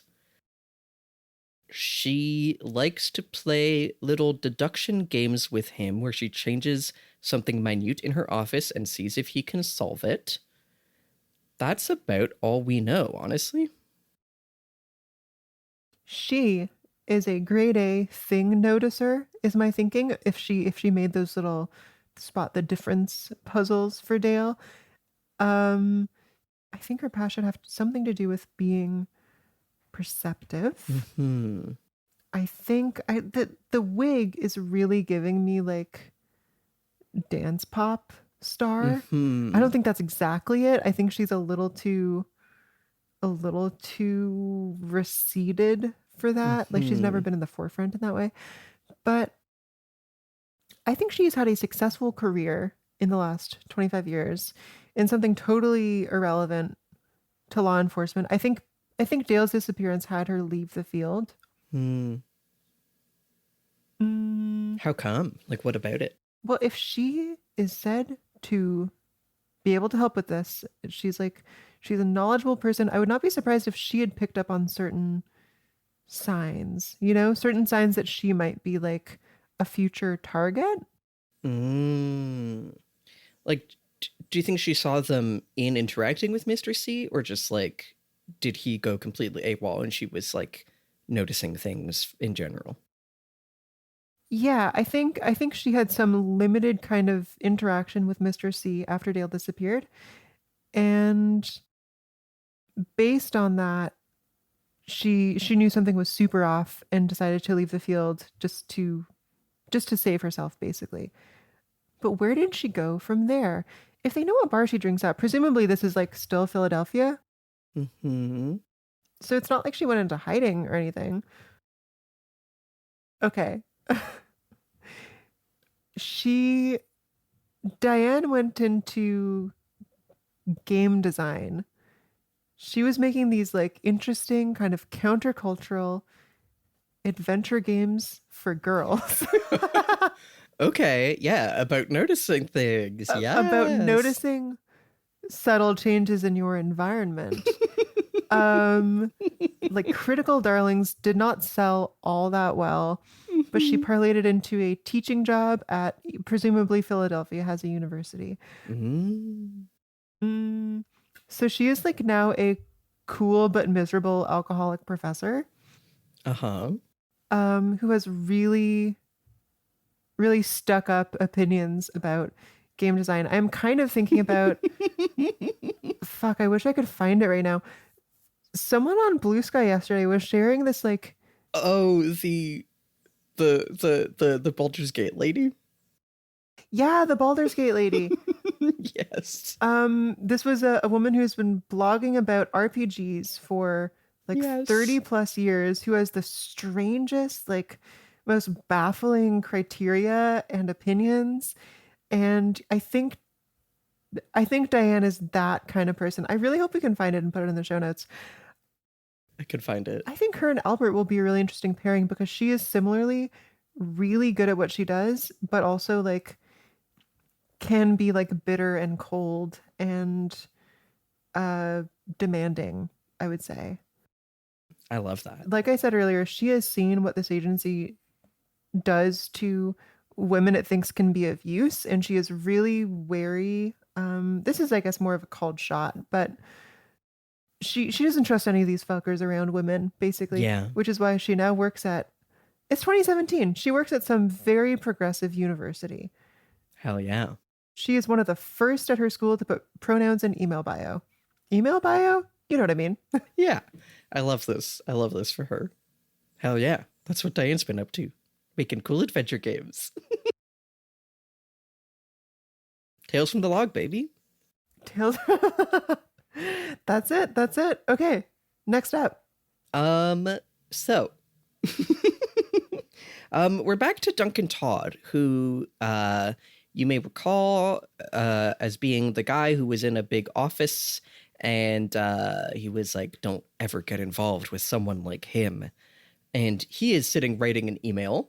I will say, because I thought it was funny, I did screenshot and zoom in on the email. And it is reminder to all, and then a what seems to be the Wikipedia article about what an income statement is. That's just What? an income statement is a report that shows how much revenue a company earned over a specific period, usually a year or some portion of a year. What it does say, to understand how income statements work, think of them as a set of stairs, which I guess Dale was doodling Oh. stairs earlier, so maybe that's something. Yeah. But it is also definitely just like bullshit filler text you put, because that's not what's important about what's on his screen. What's important is that an ominous red square appears, and he's like, fuck. I love the way it shows up, like, cease your pathetic emails. It is time for red square. And he's like, fuck, and then reaches into the safe behind him and takes out an envelope that has a black dot on it. Which, it's funny because I thought of when Mr. C was showing his playing card with the weird symbol on it, being like, I'm looking for this. I thought of the black dot, and here it is just explicitly referenced. We get the black dot, and as we know, this does indicate that you should kill people, because that's what happens later in the episode. So my guess is this red square appearing was maybe triggered by Mr. C's like the phone prison hack thing last episode.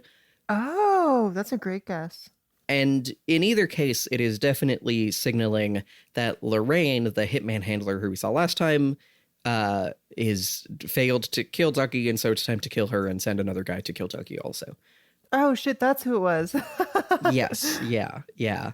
Yeah. I don't know. Do you have things about this scene? Wait, so the office where they later go, the dude goes to kill her. That's the hitman office? It seems like she just like it feels like the other people getting killed are just like random women that are there. It feels like she maybe just like works. Has a day job. Well, she is on the phone being like, "What do you mean he's not dead?" So I don't know, unclear, Yeah. frankly. Maybe we'll figure that out. I really love the red square. Like this show has such a like an efficient kind of visual language around messages, spells. All it needs to do is a little flash of light, a little green dot, whatever.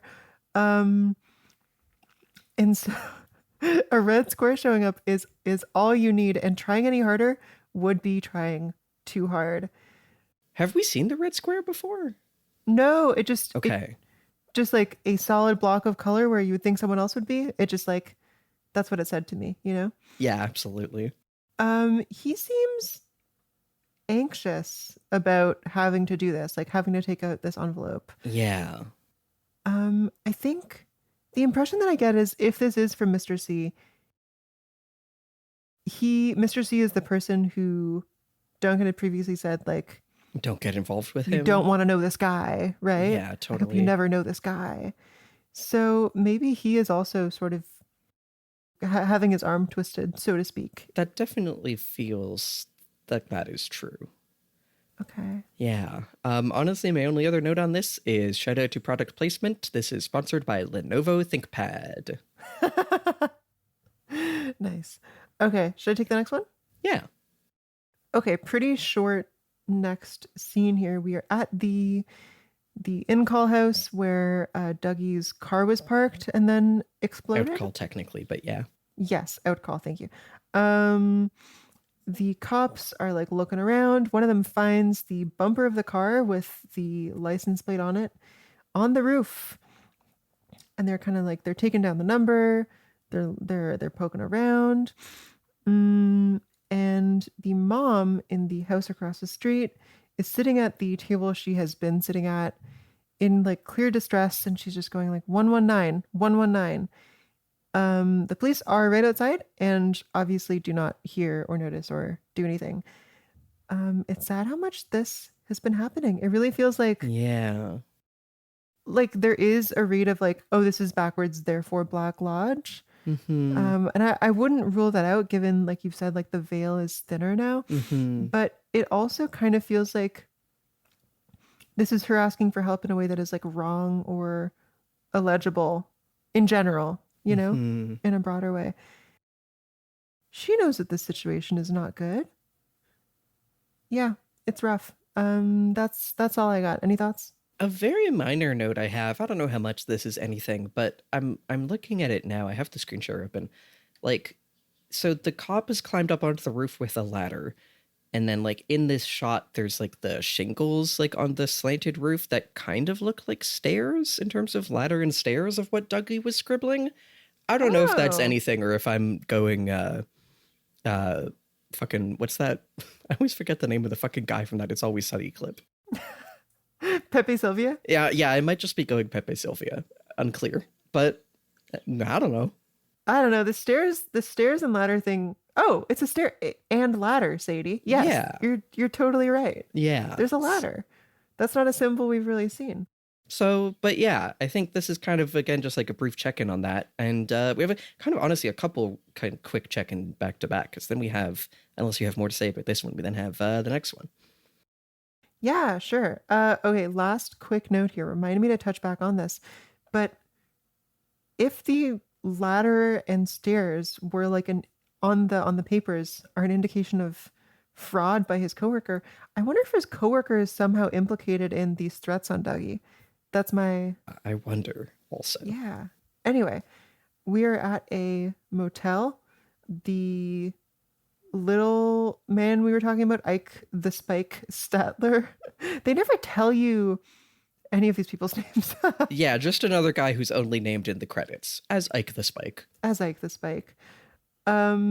He's sitting in his room. He gets an envelope like through the bottom of the door. We recognize it's the same one because it has the little black dot on it. He opens it up.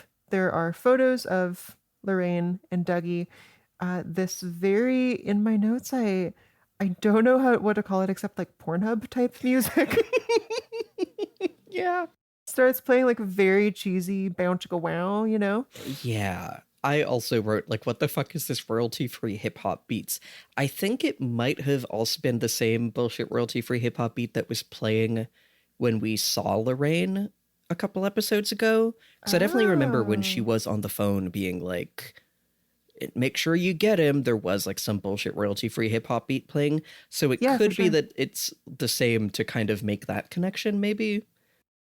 It is a weird fucking choice either way. The Pornhub type music is very accurate.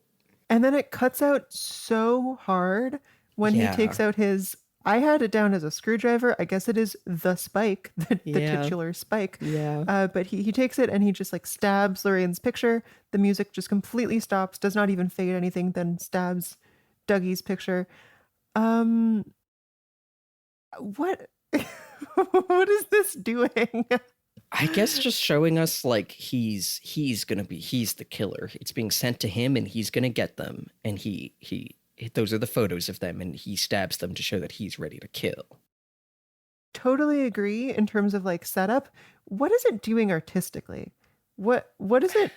Why is he short? Like why specifically cast this actor? And then also I'm really caught on the music, man. No, I agree. And it is like my best guess is that it's like it is just like it is just for dramatic effect on kind of all of them. I feel like they're of like the music cut, the stab, it's serious now. We're not in cool hip hop beats land anymore. Yeah, it does feel kind of undermined by the fact that when he shows up to do the murder later, the beat plays throughout. That's a good point. Yeah, I don't know. And I think, like I said at the beginning, I think the decision to cast this guy in this feels like it is doing a bit of a freak show thing of like the world is so squalid now. A short guy will run up and stab you and it's so twisted and freaked up. It's like, I don't know. Honestly, I think it is my least favorite thing of the return so far is this casting decision. In this, like, and how it's framed in this way. I do feel like it is a real trope, like the specifically short man with anger issues. Yeah. The first thing I think of is honestly, what the fuck is his name? Tyrion Lannister. Who's the actor who plays Tyrion Lannister? Peter Dinklage.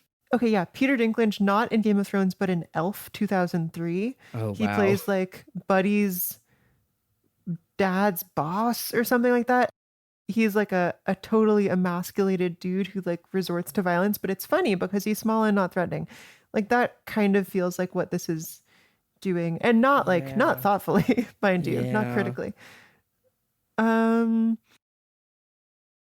Anyway, it's not a great scene. Yeah, I agree. Want to take the next one? Yeah, so then we do get what I think is a great scene, actually. Dougie Dale's finally going into work, and we get a real, like, him being like, I'm in the elevator, and not understanding about leaving the elevator, just running back that joke again from last episode, but doing it as him standing and the door opens and closes, like, 2 or 3 times, and then he steps halfway out, and then it closes on him. A real, like, old waiter giving a thumbs up bit, and frankly, I love him every time.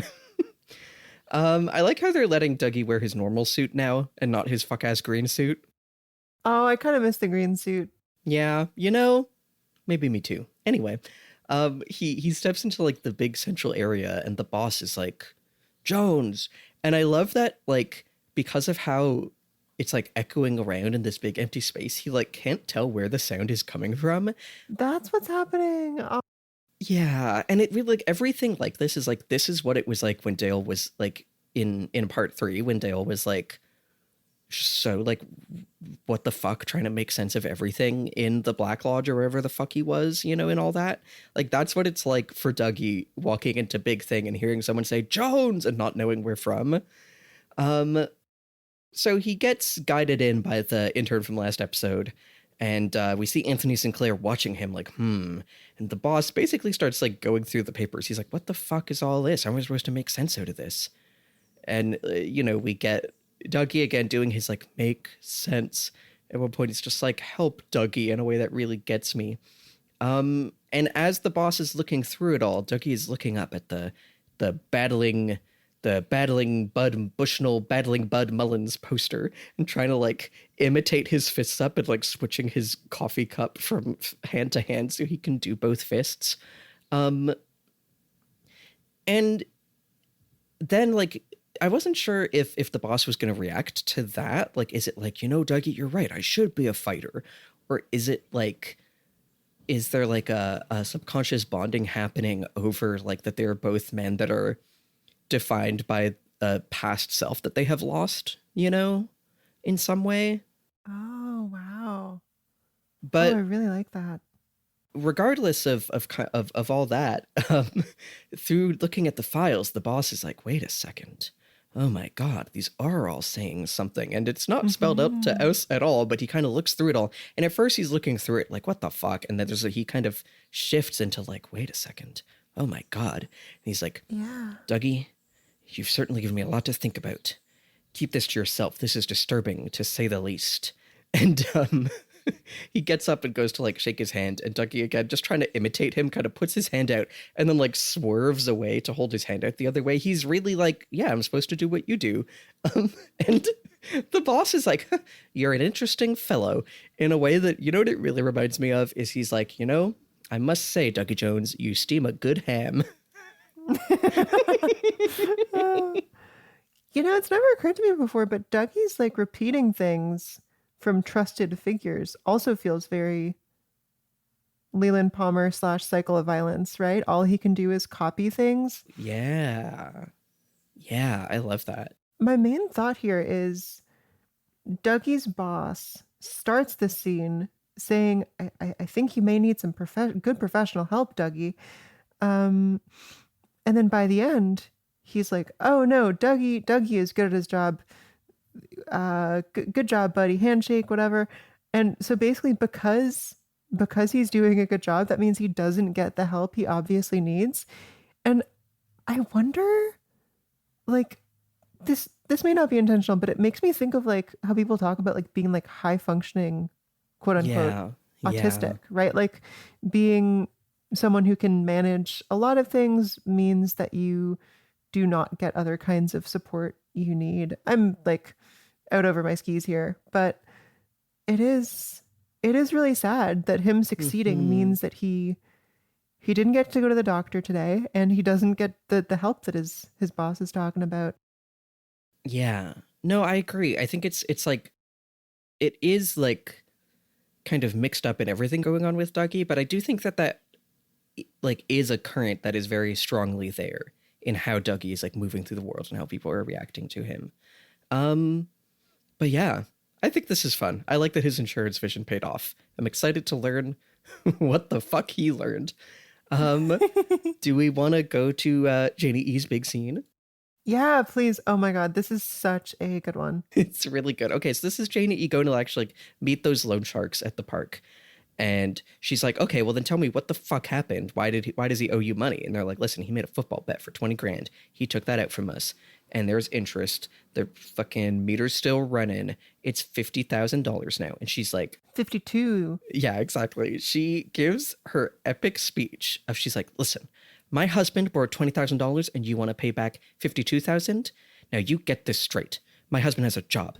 He has a wife. He has a child. He does not make enough money to pay back $52,000 for anything. We're not wealthy people. We drive cheap, terrible cars. We're the 99 percenters, and we're shit on enough. It's so good. It's so good. Listen, at the bank where I work, people would be dying to like. It's just like at the bank. I don't know if she actually says she works at a bank or if she has their money in a bank where they make like at my bank. Yeah, where we make less than a 1% interest. People would be dying to get a 25% interest on a loan. So I'm going to give you back $25,000, and that is my only and final offer. I love that it works. I love that they like, and she tells them off. She's like, what kind of world are we living in where people can behave like this, treat other people this way without any compassion? You're part of the problem. You better take a look at yourselves, because I never want to see you again.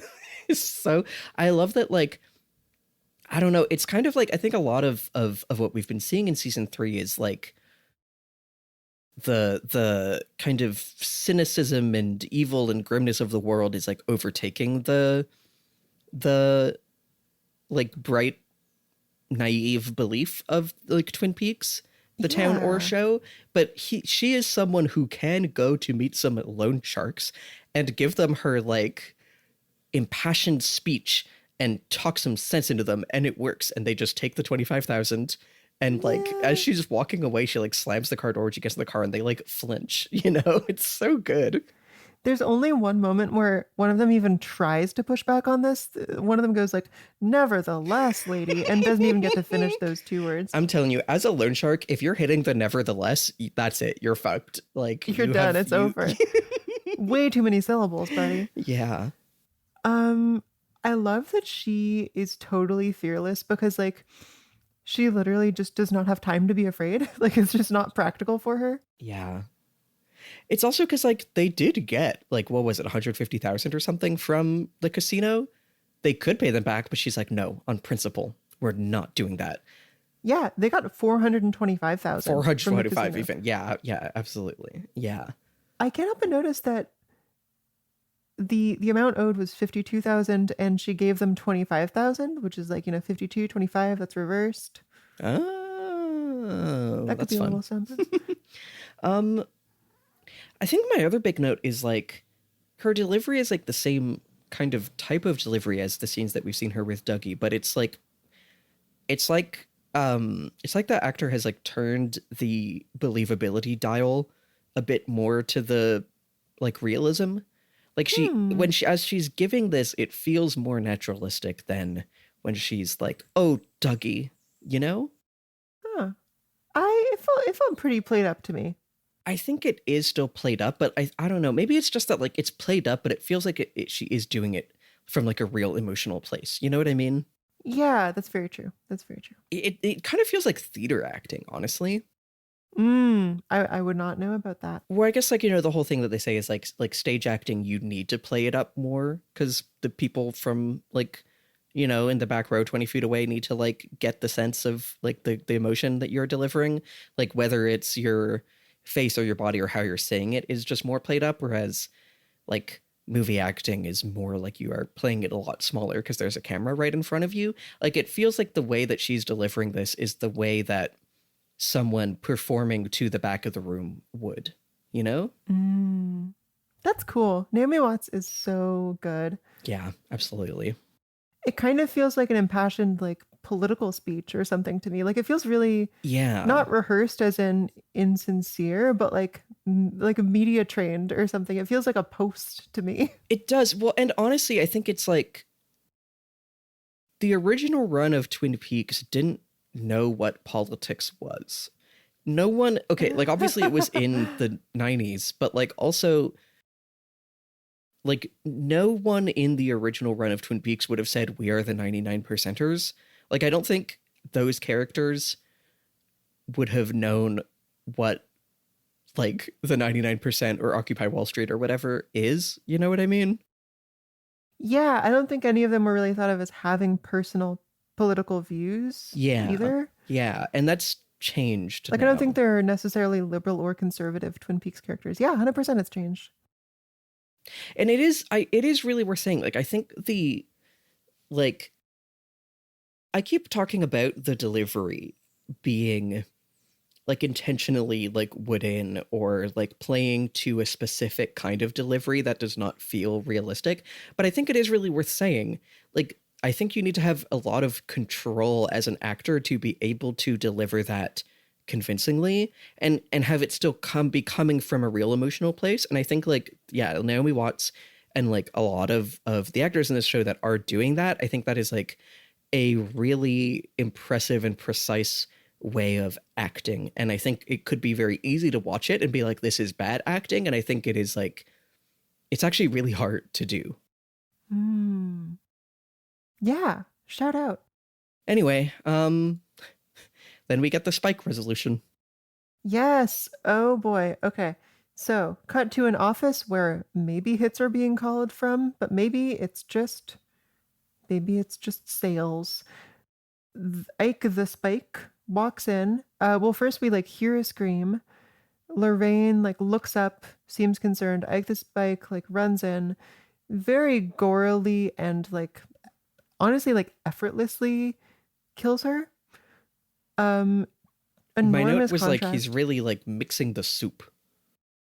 Oh God. Oh Like my he God. has Ooh. the spike in and is like freaking like twirling it around, you know? Oh, ooh. Yeah. Yeah. Oh, buddy. It's yeah, and that really corny music is playing. It's all very heightened and like trashy. Yeah, trashy is definitely the word. Yeah, like the way like the blood is splattering everywhere too, but at the same time it's like the car crash. There is not that like actual sense of human impact. That's not what this is aiming for.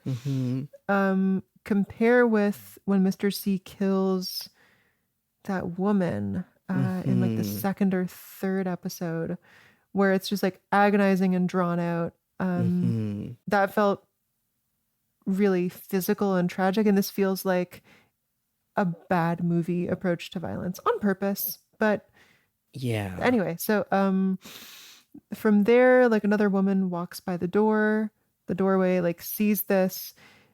Ike the Spike runs after her, kills her off screen, and then continues on his.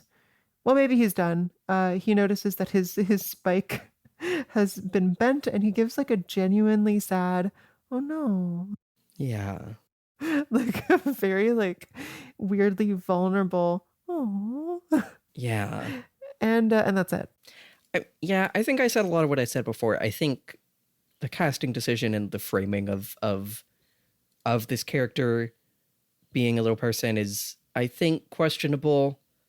And I think like the way the show is really leaning into the trashiness and like exploitation, almost as in like exploitation cinema, like of a lot of this violence. Some of it I think crosses the line where I'm like, I don't know about this, but that's that scene. I don't really have more on that one, honestly. Yeah, I'm with you. I think I said a lot of it. So Totally. Okay, the next one is again fairly quick. I will admit that on my second viewing, I was a little bit distracted. I did get the broad strokes, but before I tell you what happens in the scene, I need to tell you what was distracting me. okay. Which is, so I woke up at like 6 a.m. to finish this episode.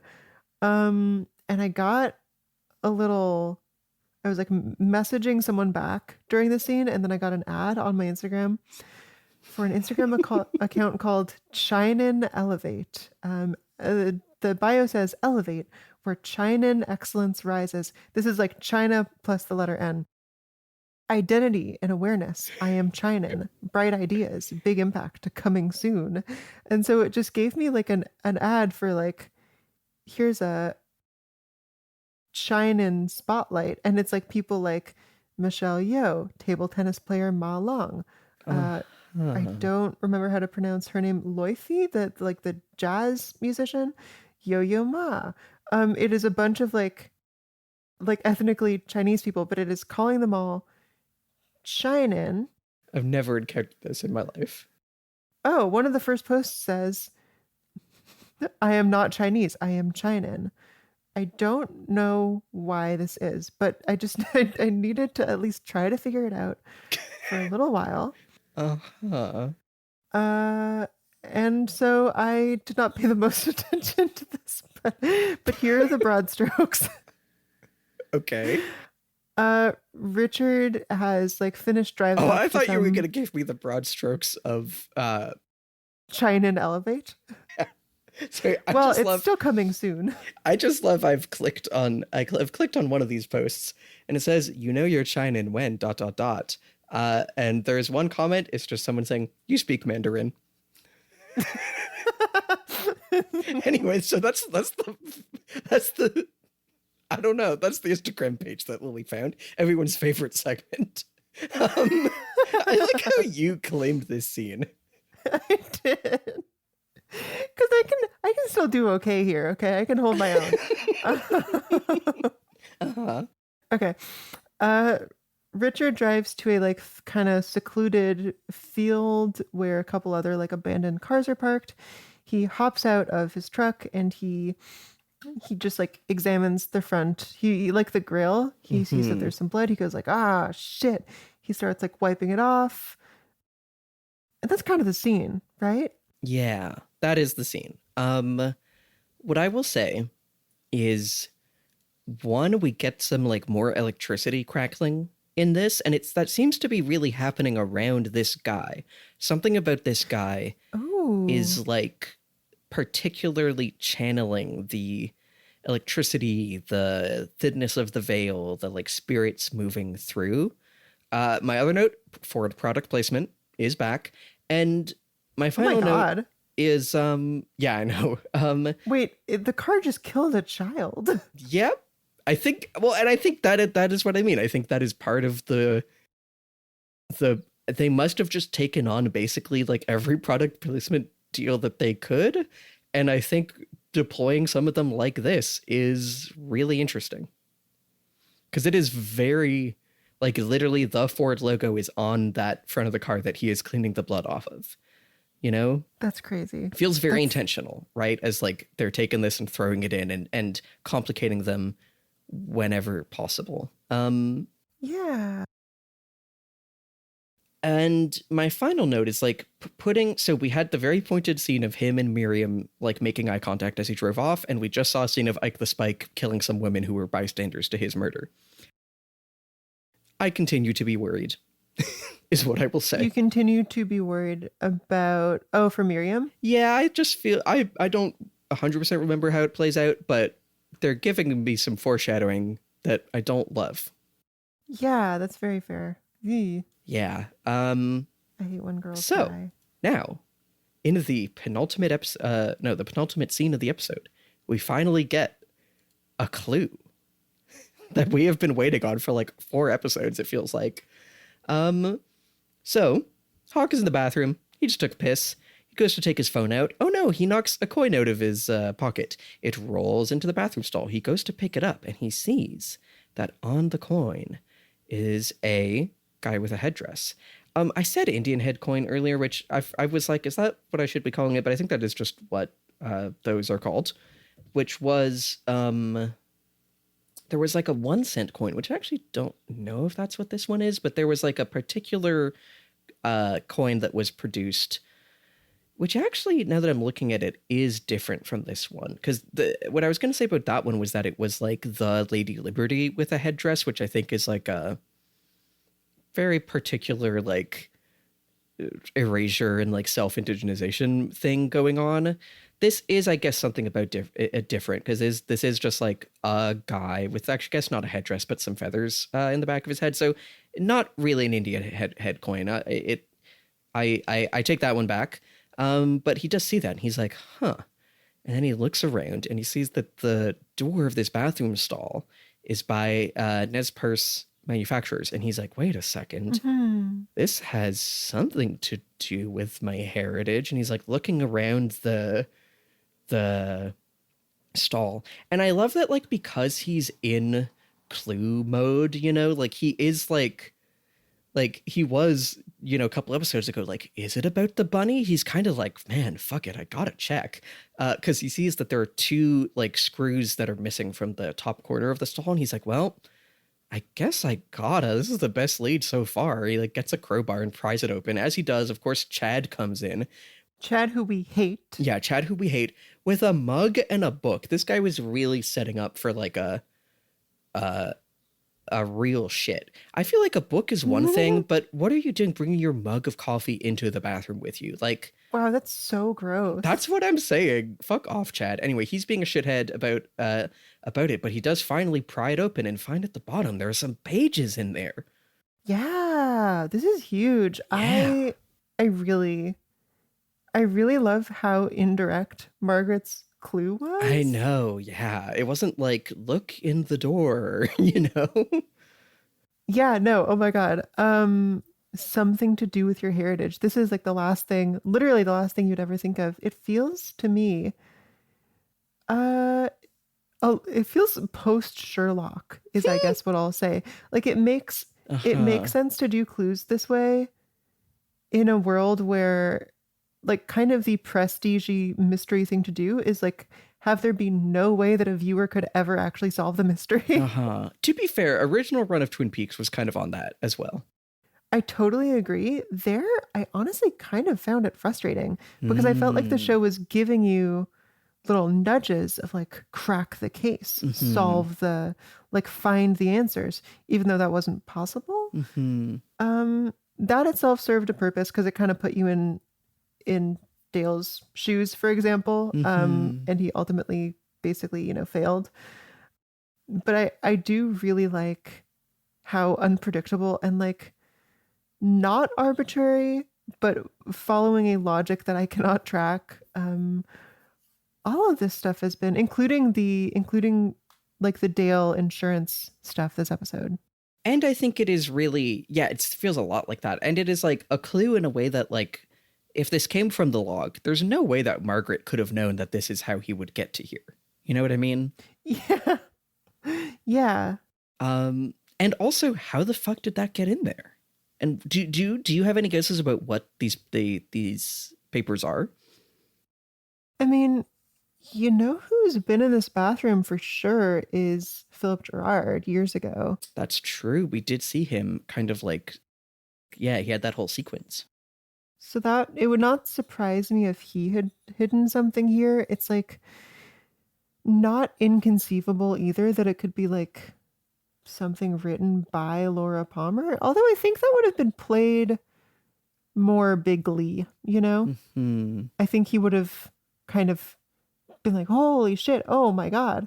Hmm. Um, Ultimately, I think it is going to be a medium step in the right direction that is useful for unpredictable reasons. Okay. Okay. Well, I guess we'll wait till the next time before I press you more on that. But yeah, very fun. We are finally getting a clue. Feels good. And then we have oh, actually I love your other wait, did you already say the thing of your final note about the coin thing of the drug guy? Oh yeah, just that Red also had like a similar, size and color coin that he was flipping, and I don't really know what that's doing. Like coins have not been a motif in the show to this point, but two kind of pivotal ones here. It has to mean something. I don't know. I guess I'm gonna be watching for that. Yeah. Yeah, we're on coin watch. Coin watch. And then the final scene before the roadhouse. Speaking of fuck you, Chad, we get some more fuck you, Chad material as Sheriff Truman's wife is back and she's upset once again about her dad's car not being fixed. And he's like, it sounds like probably he had the handbrake on, the emergency brake. She's like, oh, he's like, my father doesn't know how to drive. And he's like giving him a real hard time. He's like, okay, come on, let's go. And Chad, of course, is like, I won't take that from her. I won't let a woman talk to me like that.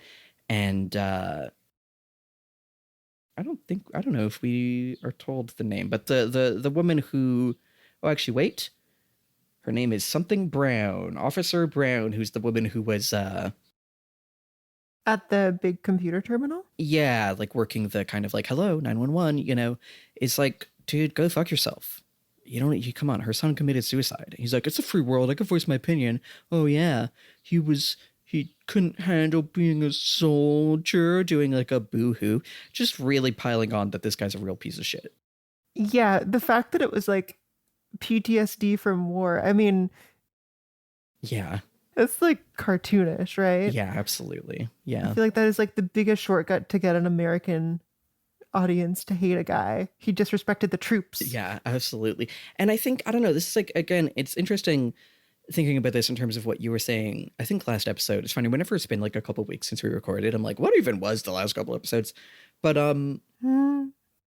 that like, uh, she came in at first and it really seemed to be doing the like nagging wife over the top. And then like some of her concerns really did feel reasonable. Admittedly here, if her dad was just had the handbrake on, then, yeah, maybe that's a bit on the dad, but like, she's like, there is still, I think, some, like valid concerns that she is raising. He says like, well, look, we'll get it looked at again if it'll make you feel better. She's like, feel better? Why are you always against me, Frank? And it's the kind of thing that, like, on the one hand, it's like, girl, he's trying to help. But also, to be fair, if I was like, this car is busted and he's like, well, look at it if it makes you feel better, that is condescending. You know what I mean? Absolutely, that is like it's taking for condescending. granted that she is wrong, which she might be, but we don't know, you know? Yeah. Why are you always against me? Just gestures at like a decades long history, like this is not, as we hear right after this, like this, she was not born this way. Something led to this. This way, etc. You're Orient. Oh dear. Oh no. Disavow. Anyway, it is interesting that the show has like really introduced her as like the nagging wife, and within an episode or two is humanizing that and like filling in the like real trauma behind that, and like saying fuck Chad for not giving a shit about that and for being like she should just shut up. Fuck Chad every day. Yeah, for real. Anyway, then we get the roadhouse scene. Yeah, this is one I had been waiting for. I actually have a lot of notes on this. Hell yeah. Sharon Van Etten is an artist / band I've been a fan of since I was a teenager. Mm-hmm. So this is like crazy for me. Mm-hmm. Really weird. This is like a song that has been in my life in some capacity for, well, since it came out. Mm-hmm. I like this song a lot. Unfortunately, I don't think they're bringing their best, because the original version has this really cool saxophone line going in the chorus, and it feels like a little empty without that. Highly recommend listening to Tarifa by Sharon Van Etten, however. I like that the song is like about, the chorus is like, I don't remember, it's a song about having no memory. And Dale, the one actually experiencing that, is completely alone in that experience. He's like, yes, people are helping him in little fleeting ways, but like mostly it seems very isolating and sad and scary. However, at the Roadhouse, there are people gathered around, feeling like, listening intently, swaying to the music for an account of this. It's very Lonely Souls, people all gathered to feel the thing about the murder, but no one's actually like intervening to stop it. I love that. I have to give a shout out to the band members who were credited. I do not know any of these other names, but they are all so good. So on top of course, Sharon Van Etten, there is Carolyn Pennypacker Riggs. Yeah. John Philip Iron III. And good old Zeke Hutchins. Love it. Amazing names. Quality names. Also, as credits roll, I noticed the name Johanna Ray, who I know you've brought up before. She has been a casting director on loads of David Lynch stuff. I looked her up because I was like, where do I know that name? And did you know that she's Eric Dare's mom, like Leo's mom? That's so funny. I did not know that. Yeah, I guess that's where the Ray comes from, although it is not spelled the same. That's so funny. I want us to like think about for a second Joanna Ray, casting director to David Lynch, thinking to herself, we need an evil dumbass who's a criminal but sucks at it. We need one of the worst guys. What about my son? That's so funny. I love that. And it's good casting. So, shout out. And that is my final note. Hell yeah. That's the episode. Hell yeah. That's the episode, baby. Baby.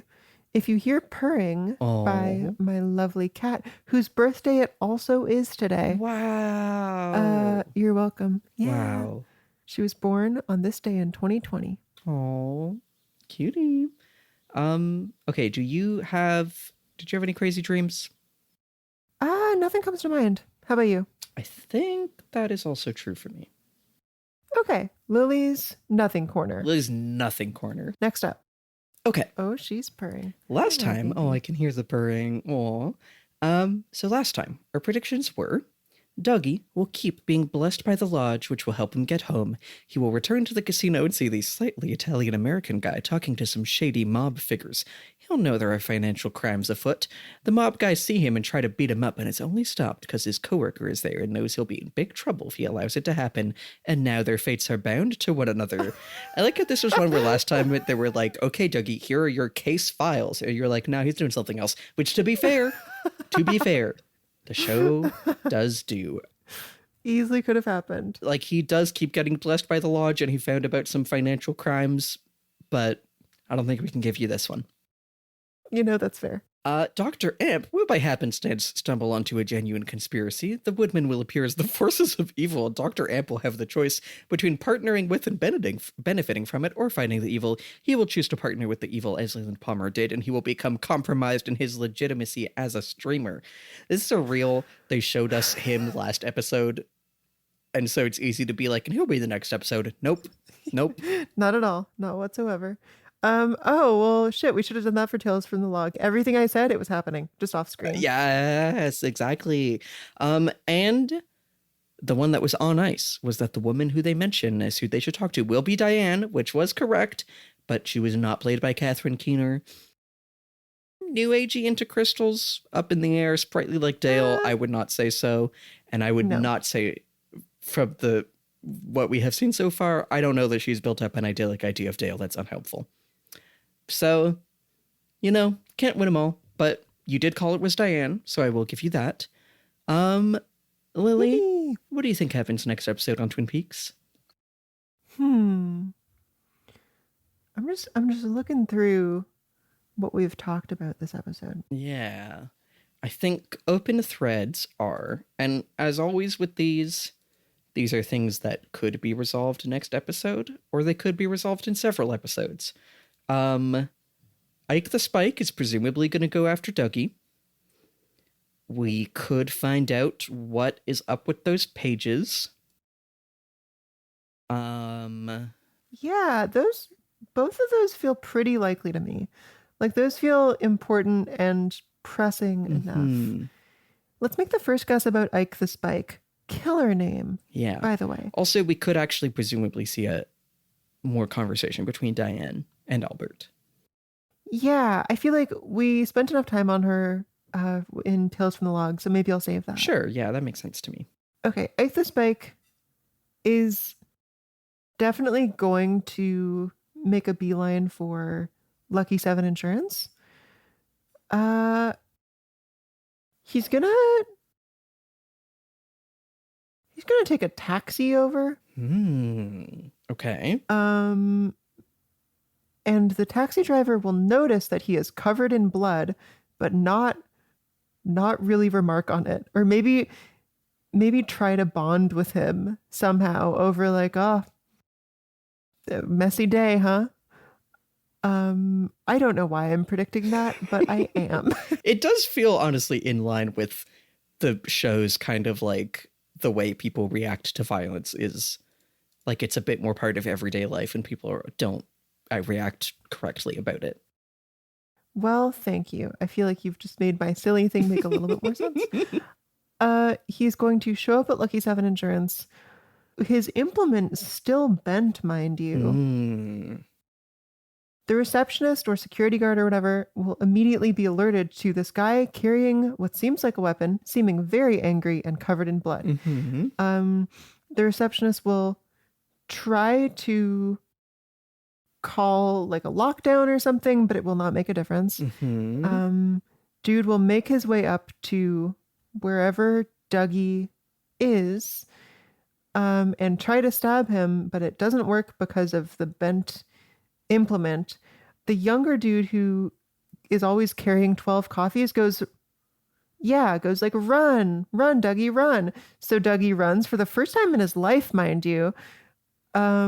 He makes it into an elevator, but just as it's closing, Ike sticks the broken implement into the door, and because it's like now like hook shaped, it stops Dougie from leaving safely. Do we need more? A cliffhanger ending?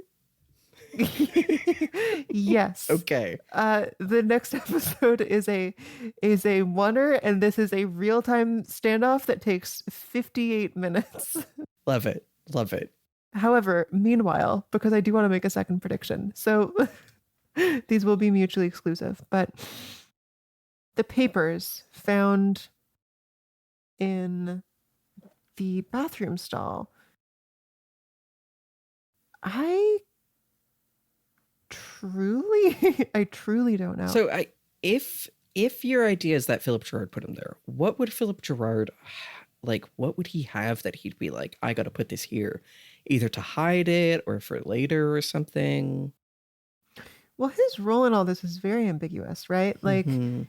especially in Fire Walk with Me, it seems like he somehow benefits from there being violence, but like does not approve of how Bob is going about things. What I'm going to say is he knew that there would be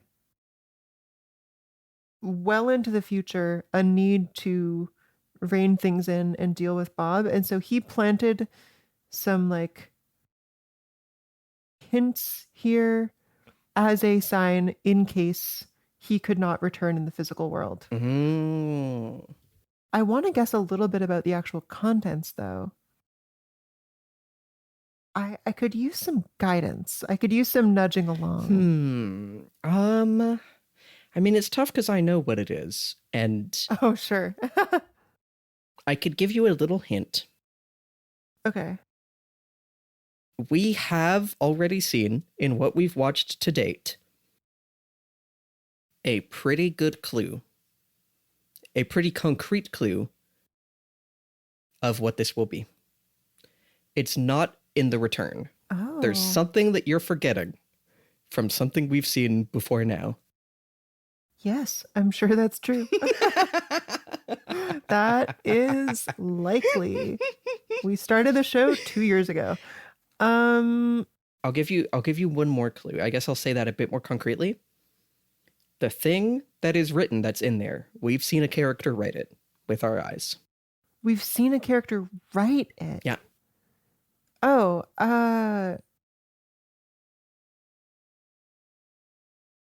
you've made this much harder, by the way. No. Well, I just if I remembered characters writing anything, then you would have made it much easier. So this is not your fault. But what if characters written? Wyndham Earle wrote letters. He's not been mentioned at all. It'd be crazy if he came back. Mm-hmm. Oh, I can't tell if it's more fun to keep giving you stuff so you can get it, or wait until next episode. What do you think is more fun? I want to wildly guess and be wrong. All right. That feels like the best I can do All here. right. This is, you know what? This is some correspondence between Wyndham Earle / Leo and Pete Martell / Dale during their chess game. Remember how he was playing off the board? Mm-hmm. Basically, Sorry, to Pete Martell? well, like Pete Martell was the one like responding. He was the one strategizing, right? Yeah. So maybe it's like a letter from Wyndham and then some of Pete Martell's like notes or whatever. Playing off the board is analogous to the seeming like rule changes in Twin Peaks' magic system. So this is going to. I have no fun. This has been agonizing. I feel like this has taken 15 minutes and I've said nothing. Oh, I made this so much worse for you. We're gonna watch the next episode, and I'm so sorry for how you're gonna feel when we watch this next episode. Okay. Third and final iteration on trying to figure this out. Okay. I am going to ignore the thing that you told me Okay. because I can't find a path through. This paper will spontaneously combust while it is being read aloud. Okay. No, keep going. This will make Hawk think of how Margaret's husband died in a fire and how there was a fire at the mill and all of this. Yes. Somehow the mill-related evils are contained in this. Oh my God, it's the ledger. It's the real mill ledger from season 1. Okay. Sure. Yeah. Yeah. I need to be done. It is the real mill ledger from season 1. It has the concentrated evils that led to both Margaret's house burning down and the fire at the mill. This is like intuitively understandable when it erupts into flame. The police station briefly catches fire, but is dealt with by a brave Andy. Lucy swoons, and that's the episode. Yep, I ate that. I feel like the people listening, they either love this or hate it. So, everyone, I hate it, by the way. here's what's going to happen next episode in Twin Peaks. Ike the Spike takes a taxi to Lucky 7 Insurance. The driver notices he's covered in blood but tries to bond with him about it. Messy day, huh? He tries to stab Dougie, but it doesn't work because of his bent spike. The young intern coffee guy is like, Dougie, run! And he runs for the first time in his life to the elevator. The hook-shaped nature of the spike hooks the elevator door open. Cliffhanger ending. Meanwhile, Philip Gerard planted some hints of how to defeat Bob in the bathroom stall door in case he could not return to the physical world. The paper will spontaneously combust when read aloud. This will make Hawk think of how Margaret's husband died in a fire. Somehow, the mill fire and general fire-related evils are contained in this, and it's the real mill ledger from season 1, by the way. The police station briefly catches fire, but is dealt with by a brave Andy. Lucy swoons. That's the episode. I have never felt worse at this.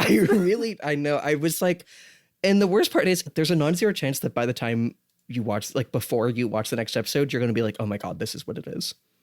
You know? It's the ledger, Sadie. It's the ledger. Yeah, it's the ledger, of course. Yeah, as we know. And it contains the evil. Anyway. That's the episode. That's the episode. Thanks for listening, everyone. That's Twin Peaks. You know what they say? Bye.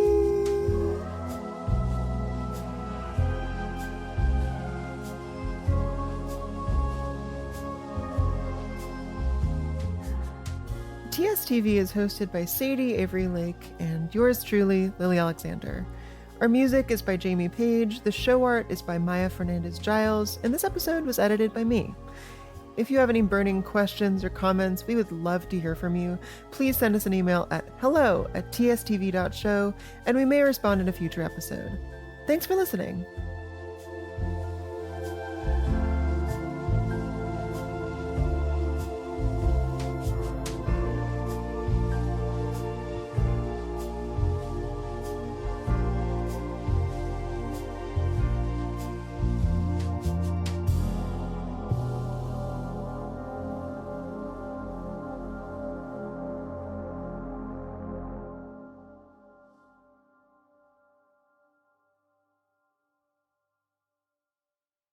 Hello, it's Sadie. I'm here with the content warnings for Twin Peaks The Return Part 7, also known as There's a Body, All Right. Two big things I would say. One, we have a woman who is capital D distressed, confronting a man who has done some shit to her. I guess I would say. And it's definitely played to be, like, disturbing, but there's nothing shown on screen. We also have character being shitty about underage sex workers as kind of a quick mention, and some cartoonish violence, which is too cartoonish to even really deserve a content warning, but it's fun to say. Anyway, I hope you enjoy the episode.